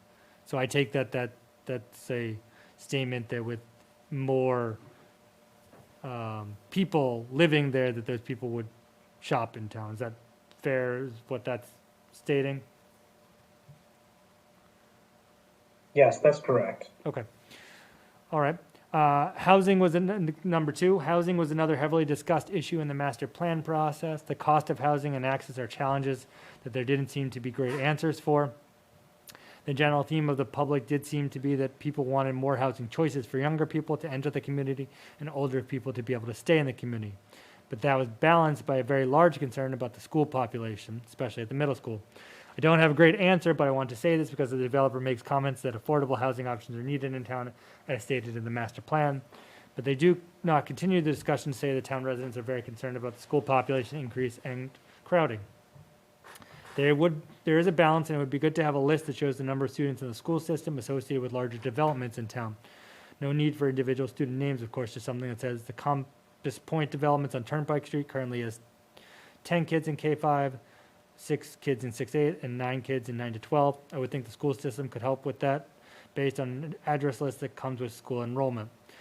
The development that comes to mind are Oak Ridge Village on Turnpike, Compass Point, Berry Farms, Kittredge Crossing, and maybe Princeton Properties, but that might be too soon since it just opened. So it looks like we may get some of that information in the fiscal impact. Is that fair, Gene? I'm not sure that we get it for all those developments. I could. Not broken down, but, No. okay. Didn't we at one point have some, I feel like we had that at one point. I think we had it for Berry Farms at one time when we were evaluating Princeton properties. Okay. So I could ask the school department. Yeah, if we could, to see what we have. I remember hearing at one point, at least Berry Farms is what was projected and what actually turned out. And what actually turned out was much less than projected. Right. So- I mean, we should be able to have how many, at Royal Crest currently, students? Yep. We should have that. We do have that. Okay. So if there's any data we can have, and I agree Princeton's pretty new, but whatever we can find would be helpful. For the master plan, it is a plan with many words and goals, but individual words in that plan should not be used to justify specific developments without understanding the overall context. Specific to the project to date, I do think a redevelopment to that site can be a benefit to North Andover, but I feel a few things should be addressed, revised. The placement of 5-story buildings within 25 feet of state layout line on Turnpike Street seems out of scale. I've seen more visually appealing, context-sensitive developments that have lower building heights near the street, with height increasing as you move further into the property. I believe the Royal Crest development should consider this. We wanted by design to place the taller buildings along the state highway away from the neighborhoods as much as possible. The height will also serve as a significant sound buffer from Route 114 traffic noise at Merrimack College. Can I ask, is this something that's being discussed within the working group about I know the actual heights are being discussed, but taller buildings in front versus taller buildings in the middle towards the rear. I know we've had this discussion in other projects about having taller buildings away from neighborhoods, but any thought to taller buildings more towards the middle versus out front on the highway? I wouldn't say, no. No? Okay. There's been discussion about more buffer Yeah. to the roadway, so I think it's proposed at 25 feet now. It was suggested 50 or 100 might be more appropriate, but not intense conversations by any means. Okay, I mean, it seems like there are benefits to both, right? I mean, can you hide some of them in the middle, but keeping it away from, the residential neighborhood in the back and putting more on the streetscape where the only opposite is the college.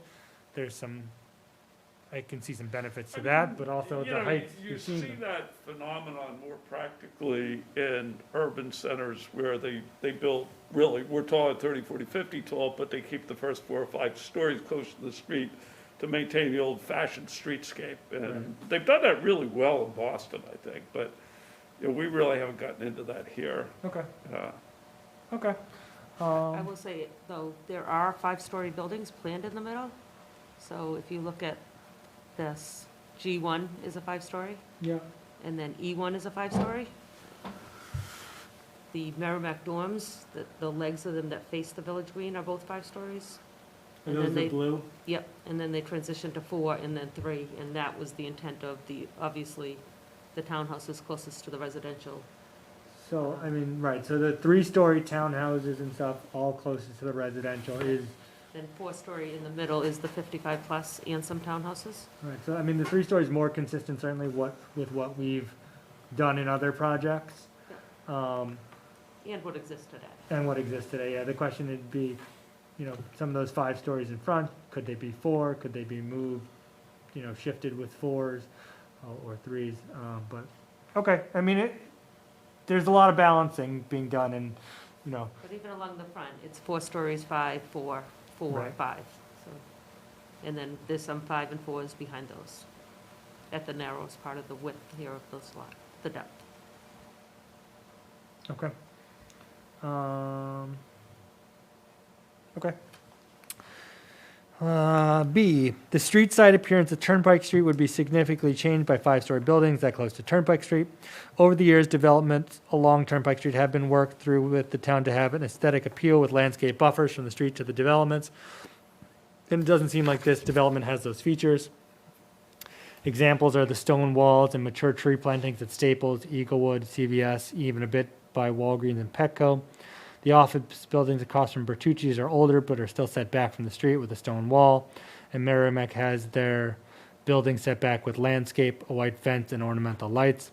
Crossroads Plaza, Chestnut Green, and even Stop and Shop were set back from the street with landscape buffers. Proposal by Rollcrest is more similar to projects on Rantoul Street in Beverly, Route 1A, than Turnpike Street. The larger height buildings should be pushed back from the street and a larger landscape buffer is needed.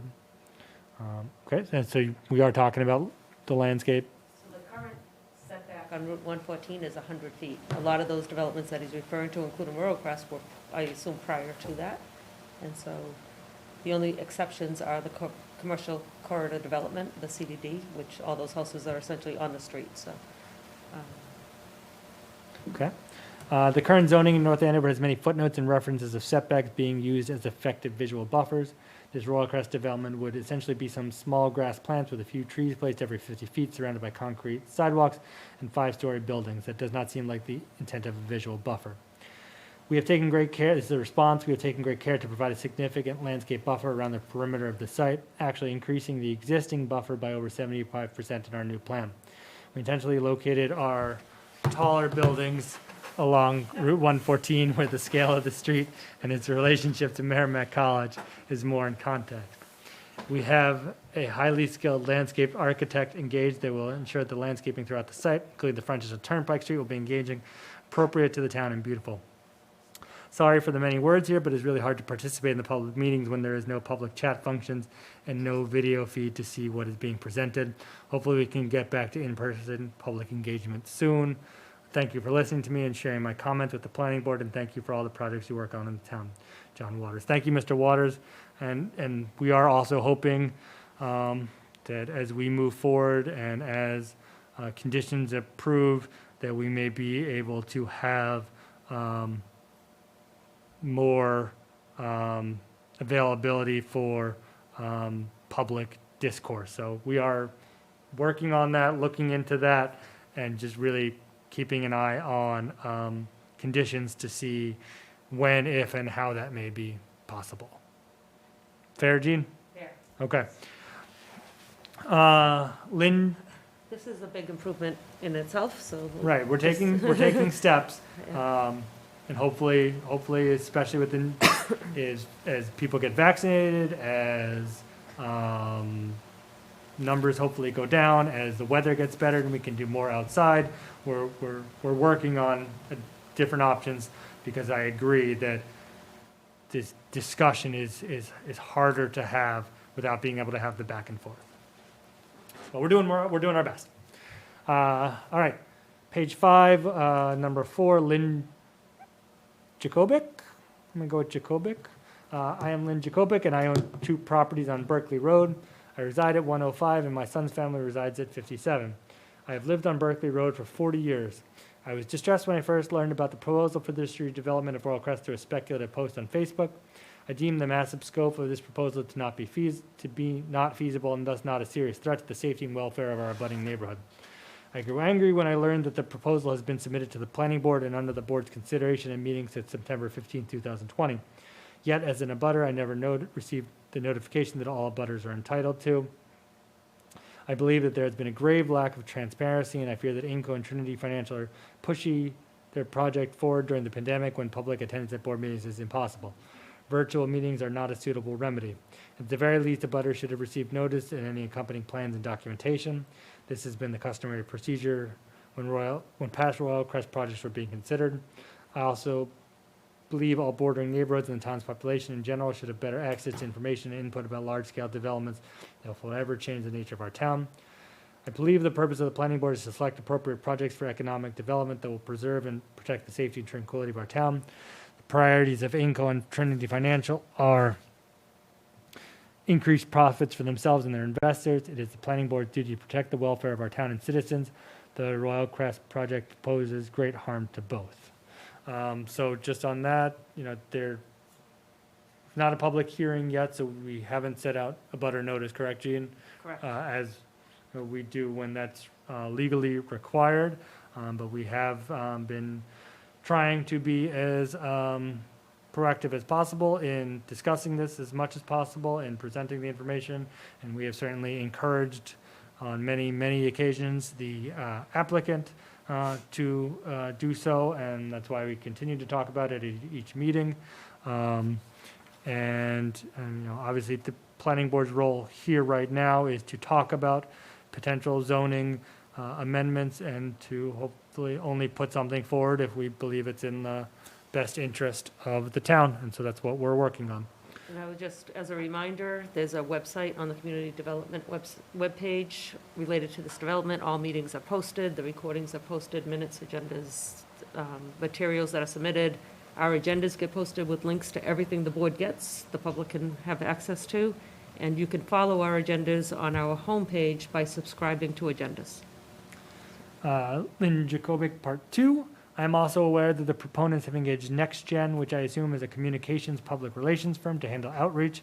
I have visited the website, the purpose of which seems to be spinning the project in a positive light of Royal Crest residents rather than effective outreach to abutting neighbors. This concerns me. Spin is not appropriate outreach.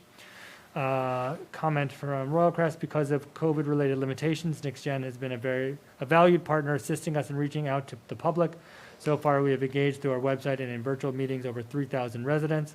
We hope to be able to do more outreach, especially in-person outreach, as COVID restrictions get reduced.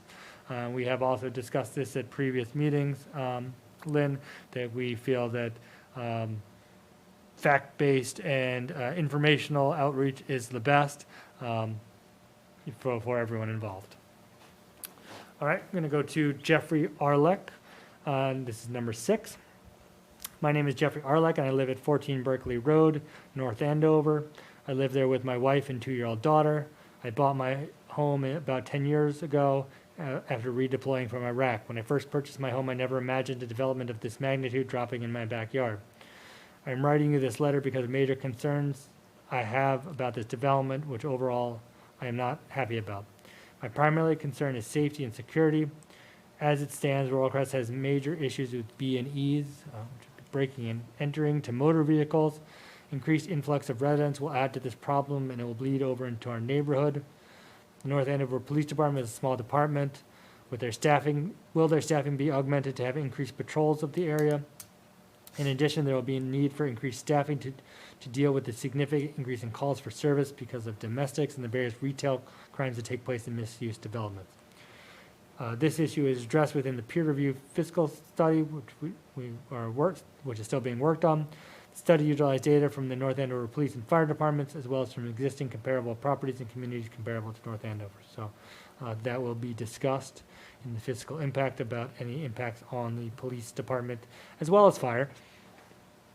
I'm also extremely concerned about Merrimack College dorms going in next door. The Rock Ridge neighborhood in Andover is adjacent to the dorms, and the residents have basically been tortured with severe vandalism, various types of larceny and harassment. I fear the required neighborhood will be next. Today, there are over 800 college students that live at Royal Crest, a new purpose-built student housing facility designed specifically for student living and managed directly by Merrimack College will make for a better living environment for the students. Others living at Royal Crest and our neighbors.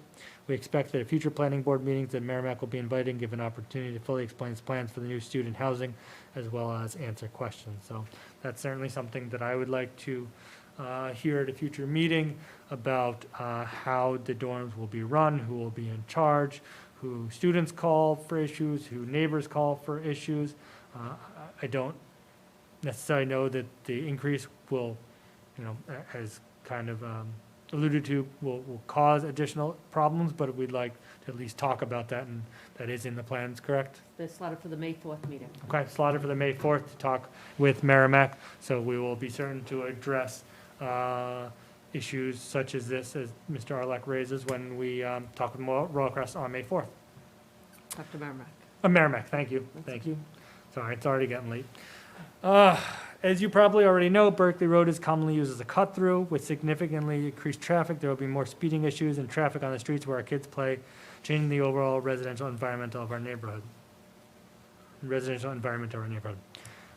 issue has been brought to the attention of MassDOT. We agree that Berkeley Road, along with other residential streets, should not be used as cut-throughs and would support measures to mitigate this. D, parking is also a concern. With a park with daily events happening, people undoubtedly use our streets for overflow. Have there been any considerations for residential parking only? Our plan calls for sufficient parking for all uses contemplated. We do not expect any parking to occur off-site. So I would just say we haven't discussed parking ratios yet. They are presented on the plan, but that's an element I think we need to discuss at some time in the future. And as far as residential parking, that would be up to the Board of Selectmen. It's on-street parking is their purview. And Jean, this has, at least the proposal has gone before the Board of Selectmen in various stages, correct, so far, and at least initial, right? Yeah, certainly they're certainly aware of it, and periodically they've had updates. And Dick Valancourt is a member of the working group, so he's provided updates along the way as well. Okay. With a hotel templated, that brings a whole new element of crime to the area. Again, just to say, I'm reading this statement as is, not speaking to necessarily the veracity of them. I don't think we have any data on that. Andover has had significant issues with even their upscale hotels. That includes narcotics and human trafficking. That brings me back to law enforcement and their ability to support this type of development. Royal Crest response, our plans for the hotel are modeled on other well-loved and successful New England-style inns located on town greens, like the Dartmouth Inn located in Hanover, New Hampshire, the Williams Inn located in Williamstown, and the Inn at Boltwood in Amherst, Mass. We think our boutique hotel will be a great asset to the community. I mean, I'm happy to get any input or concerns that the police have regarding this. I think they're sharing all their concerns as part of the fiscal impact analysis. Okay. I mean, I guess a lot of that also would depend on, the costs and how expensive rooms are and things like that, Obviously, that would be a driving force, but I'll leave that to the police to weigh in if they see concerns with a boutique hotel in town. Privacy is also another major concern of mine, to include both noise and light pollution. With a walking path and parking lot close to the back of the neighborhood, I'm sure the residents don't want people looking in their backyards. On top of that, those yards will undoubtedly be used as a cut-through. As it stands with Royal Crest, this is already an issue that will only get worse. Has there been any consideration for a permanent fence? Yes, we are prepared to provide appropriate fencing at all required locations. Can we get kind of more of a, what does that mean? Yeah, we've had, all right, there's the echo is back. But we've had extensive conversation with the abutting neighbors. Anywhere where there's been any issues whatsoever, or there's a desire of having fencing along the property line, we're prepared to provide that. Okay, so Mike, you can just give me a thumbs up. So basically, if someone wants a fence, there's a good chance you'll be able to put that up. Yes, correct. Okay, and what we've done in the past is we've tried to make the fencing the same, wherever it's going to be Yes. put up. But say, okay, if you want, we'll notify it. Obviously there'll be public hearings later on, and if neighbors want a fence, then we'll make sure that there's one there. It'll just be consistent with what goes around the property. Okay. Yes, that's. Okay, makes sense, and that's what we would expect. Noise will also be prevalent with parking lots, housing, and late-night outdoor events. I don't think we've talked about late-night outdoor events, but I guess we'll have to see on that. Has the town considered restrictions to mitigate this? The plan is designed with a wide landscape buffer, over 75% wider than exists today. Fencing in appropriate locations is also contemplated. We do not expect noise impact into the surrounding neighborhoods. We are also exploring with our design engineers ways that enhanced sound attenuation measures could be incorporated into the design of certain buildings. From the town's perspective, there's our normal state sound regulations, and there's nothing that I'm aware of that's proposed to be recreation or in terms of concerts or music or things, correct? That's correct. Okay. As a parent of a toddler, I'm also very concerned about 3 years of construction noise. What will the construction schedule be? Will it go through weekends? When the construction templated to start, and what is the duration? When we do construct each component of the plan, our contractors will be required to adhere to strict construction management mitigation plans to make sure there is a minimal disruption to any of our neighbors. Do we actually have a construction plan yet? So all our special permits condition construction from 7 to 6, I believe, Monday through Friday, and 8 to 5 on Saturday, so no Sundays. Do we have a component construction plan? Like, I know we talked about an 8 to 10 year build out. We don't have a phasing plan yet. We don't have a phasing plan yet. At some point we will. So that's on my list. Okay. I have about 15 elements that I want to talk to Mike about and see what his thoughts are. Okay, so phasing plan will be on the list of Yes. future We discussions. have it. We'll be prepared to speak to that soon. Okay, so we will have a phasing plan, and we do have general construction guidelines, schedule for weekdays, weekends, no construction on Sundays. So we're working on, some of those we have answers to, some we're working on answers to. And Mike, just as a reminder, we were looking for the floor area ratio associated with that phasing plan, so as it gets built out, what does that look like? But Yes. that's at some point, but we need that. Yes. I fear increased light pollution will also detract from our peaceful neighborhood with 24-hour lighting needed for parking lots and parks. And our designers have taken note to ensure any site lighting is designed with our neighbors in mind. We'll orient lighting away from our neighbors, keep all lighting below the height of the tree line, provide lighting only where appropriate for safety and security. And I expect that we will also go through a lighting plan here. I'm also concerned with the drainage plan. I noticed that your plan places basins close to Berkeley Road lot lines. More standing water in the area brings in more mosquitoes. Response, the basins being referenced are actually existing wetlands flagged and delineated by the North Andover Conservation Commission, and as such will be preserved as per the town's conservation bylaw. The proposed stormwater management system will utilize closed below-grade storage structures that both accommodate more water than today and have no visual or other impact at all. Additionally, our neighborhood has a high water table. We already have issues with flooding. I fear drainage from a development in this size would only worsen our problem. The project will be required to meet Mass DEP, the local stormwater bylaw, and MS4 permit requirements to mitigate stormwater runoff. From a regulatory standpoint, this will include approximately 8 acres per foot of closed storage. Beyond that, the project is committing to provide an additional approximately 20 acres per foot of storage in order to address the existing drainage issues on the site and ensure that there will be no impact from drainage to our neighbors, which is far above and beyond regulatory requirements. Lastly, traffic on Route 114 is already awful, and this development will obviously make it much worse. What, if anything, can be done to mitigate this issue? So we did discuss traffic at our last one with our traffic engineer. So if anyone wants to go back, we did discuss that at length during the meeting last week with both our peer review traffic engineer and the applicant's traffic engineer. Additional comment from Mr. Arlek. Additionally, I'd also like to add that the residents are not happy about a walking path through the woods behind their house. I'd like that brought up at the next planning meeting, along with the other issues mentioned. Could you please let me know the date in May this goes to town meeting? So it's going to go to, one town meeting is going to be in June 15th, correct?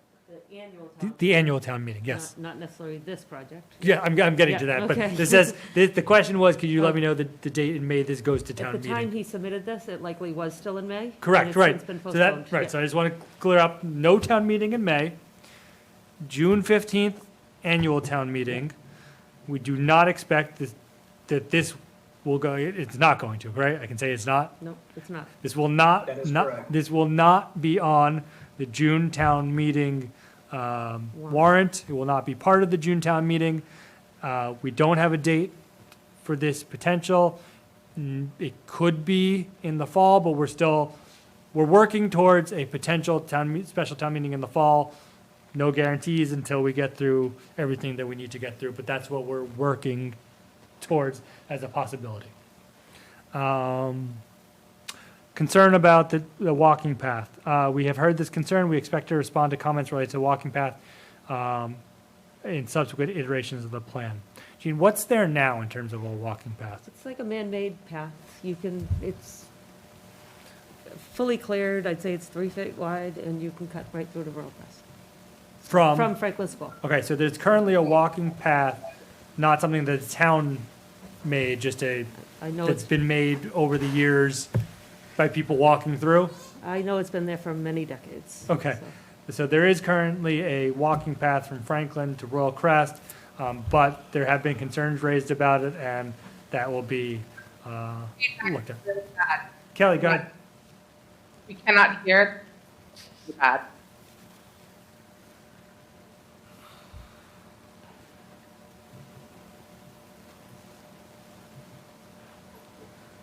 John, can you just pull your mic closer again? That helped last time, so you can pull your mic instead of your chair if you want, but. Did that help, Kelly? Does this happen at other meetings? I feel like it's just us.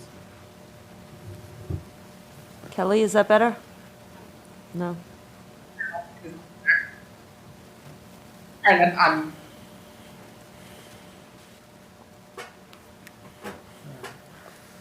Is that the case for everyone, Peter?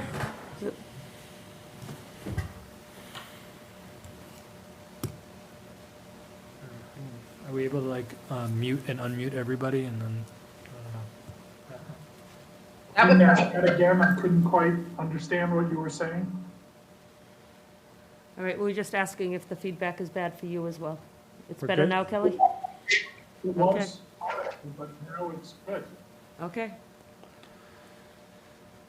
Okay, just keep letting us know if things change. I'm not exactly sure what the issue is, but we're getting through. Okay. Number 8, Michael Nagel. My name is Michael Nagel, and my family lives at 45 Holland Road. Our children attend Franklin Elementary School, and we have lived in North Andover since 2015. I'm writing to express our concerns about the Royal Crest redevelopment plan. We live just a couple hundred yards from the site, and we're dismayed by the scale of the project. The proposal includes 1,641 housing units with nearly 3,000 bedrooms and 3,000 parking spaces. For comparison, Royal Crest has 588 units. With retail and hotel, this totals more than 3.2 million square feet, a 400% increase over what is there now. A 4 or 5-story student housing quad and large parking lot are planned adjacent to Berkeley Road. The design and proximity will generate noise and light pollution. Ponds are planned adjacent to the lower grade Berkeley neighborhood where many basements already flood. As mentioned previously, flooding issue, as is a response, as mentioned previously, flooding issues on Berkeley Road will be significantly reduced as a result of the new drainage system to be installed as part of the Royal Crest redevelopment. The ponds are existing wetlands per the town's conservation bylaw, and the new containment system will be a closed subsurface type. The proposed timeline is 8 years of construction. This would impact quality of life in the adjacent neighborhoods through 2030. As mentioned above, there will be a response. As mentioned above, there will be a construction management mitigation plan that will mitigate the construction impact. Nearly tripling housing units would impact the entire town, schools, traffic, sports programs, etc., and the site would be a source of noise and light pollution in perpetuity for all adjacent neighborhoods. At a minimum, I believe we must drastically reduce the square footage and number of units, increase the buffer zones, move or remove the ponds, relocate student housing away from neighborhoods, and reduce the construction timeline. Okay. Do one more for right now, and then we're going to take stock of where we're at. As someone, Cheryl Tabato, as someone who has lived here since 1986, I joined with others who specifically moved to town for the bucolic atmosphere. Merrimack has already scooped up several homes adjacent to its campus, blocking true home buyers by driving up prices and paying cash. The college has a right to grow, but not at the expense of taxpayers and big developers who plan only to cash out. Shouldn't be favored of residents and children who will be jammed into classrooms. And what about the businesses downtown who have held on and been promised revitalization with this Avalon development? Is it fair to current struggling local small business owners to now have to compete with new, likely chain businesses on 114? They won't get any residual business that will get driven out of business. As discussed above, with the new residents being created at this site, we expect the overall increase in disposable income will significantly improve retail climate in the downtown. With all the apartments being built on Route 125, Sutton Street, and the Machine Shop Village, we surely will exceed the 40B requirements. Building this huge multi-use monstrosity will just throw those 40B numbers out of whack again, will increase traffic and safety concerns, and will make our small town into just another procession of strip malls.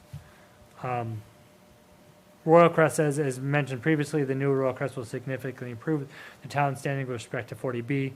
Traffic and safety issues will be addressed as a result of the state investment in the Route 114 corridor. And finally, this is a smart growth project where retail is a part of a place making exercise provides a very attractive alternative to strip malls. I actually don't think that answers the question, so just to go back to the comment, the apartments on 125, Sutton Street, and Machine Shop Village, I assume that means Avalon, none of those actually address 40B. Jean, none of those, I'm correct, are affordable housing, correct? That's correct. So in fact, all of the ones that are in the process of being built, Sutton Street, Avalon, and the Princeton properties that were just built, none of them have affordable housing, so our actual stock of affordable housing numbers is going down based on when the current census comes out and our population number is increased, that will also further decrease our percentage.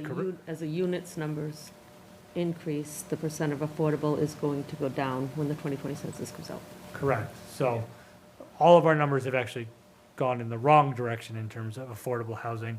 So just so that we're on the same page, this would bring our numbers significantly up as proposed. So just so we're all on the same page on that, the ones that we currently have been permitted have not had affordable housing, unfortunately.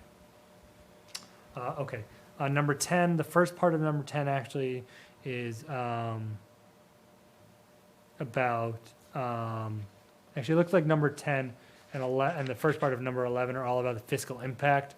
So we're gonna hold off. These are comments from Matthew and Christian Tortora, and the first part of comments from Tara and Ryan Fortune. So Mr. and Mrs. Chatora, Mr. and Mrs. Fortune, we will get back and we will deal with those comments, but it makes sense to do so once we actually have data. Otherwise, we're just kind of, we're not going to be able to give you good answers at the moment. So we're going to go to Tara and Ryan Fortune's safety and construction on page 10. Another concern is for safety and privacy to our quiet neighborhood. The design and scale of the project will significantly increase the number of residents living in the community and also the number of strangers frequenting this location on a day-to-day basis to shop, eat, or stay at the hotel. The hotel on the property is one of my biggest concerns when it comes to safety and privacy. Why the need for a hotel at this location when there's a hotel merely 1.5 miles down the road off the highway? The response was that the plans for the hotel are modeled after other successful New England-style inns. The next comment says, I can see that the plans call for a wooded buffer around the perimeter, but this does not prevent strangers from walking along the path and through the woods directly into our neighborhood and also directly to the Franklin School. How can this be addressed? Will the developers be willing to pay for a barrier fence inhibiting access to our neighborhood? The answer to that is yes. Construction of this project is slated to be ongoing for a long time. I feel it is unnecessary to write about the obvious noise, dust, and traffic. It's also difficult to assume the myriad of possible intermittent issues such as utility outages, water problems, etc. I am more interested in the plans being made to mitigate and appropriate for these issues. It looks like that's going to be, we will have that forthcoming. Community outreach. Lastly, my concern are with the lack of community outreach thus far. While I realize that I am not a direct abutting property by law, but because of the magnitude of this project, I'm disappointed that all our neighborhood was not notified due to the direct impact this project will have. I first learned of this proposal for this project on Facebook through a neighbor's post. I have seen the letter to the planning board from Michael Lozano dated January 14th and provided an update on community outreach. In this letter, he notes that they have contacted more than 1,000 neighbors in the community. I have not been one of them. I will note that a few of my neighbors had to initiate contact and have spoken with Greg about concerns, and we will be meeting as a neighborhood next week. I have subscribed to courbanize.com to be notified of updates and information. I've also viewed documents on the town's planning board agenda site. I think the development in the right scale and at the right location is great and could benefit the town, such as revitalization downtown. I feel that this location, however, poses more negative risk for the whole town as a whole versus benefit. I really appreciate your attention to these issues and look forward to further communication. Respectfully, Tara and Ryan Fortune, 129 Berkeley Road. The applicant says, we have worked hard to make sure that everyone interested in this project knows about it and has an opportunity to have their questions and comments heard. We look forward to continuing this process in the coming months. Okay, it's 9:30 now. I guess I have a question, Gene. And I guess for other board members, would it be possible to move, we still have a lot to get to, but I know I'm getting a little bit tired of reading. And just tired, and just, it's hard to kind of give all the focus to some of these questions. Would it be possible to make, like, say, the next meeting at 6:30? I don't know if people could do it, just so we have a little bit more time in the night to address some of these comments. That's okay with me. I'm fine with it. 6:30 works for me. 6 works great too. Yeah, I thought 6 might be pushing it. Aaron? Yeah, that's fine. John? Yep. Why don't we do 6:30? That'll at least give us an extra half hour of comments. So we're gonna stop here, and some of them will go faster because I think some of them start to get. We've talked about some of them, so some of it'll be a little bit faster as we move, but some are also really detailed, so I don't want to shortchange anything. Okay.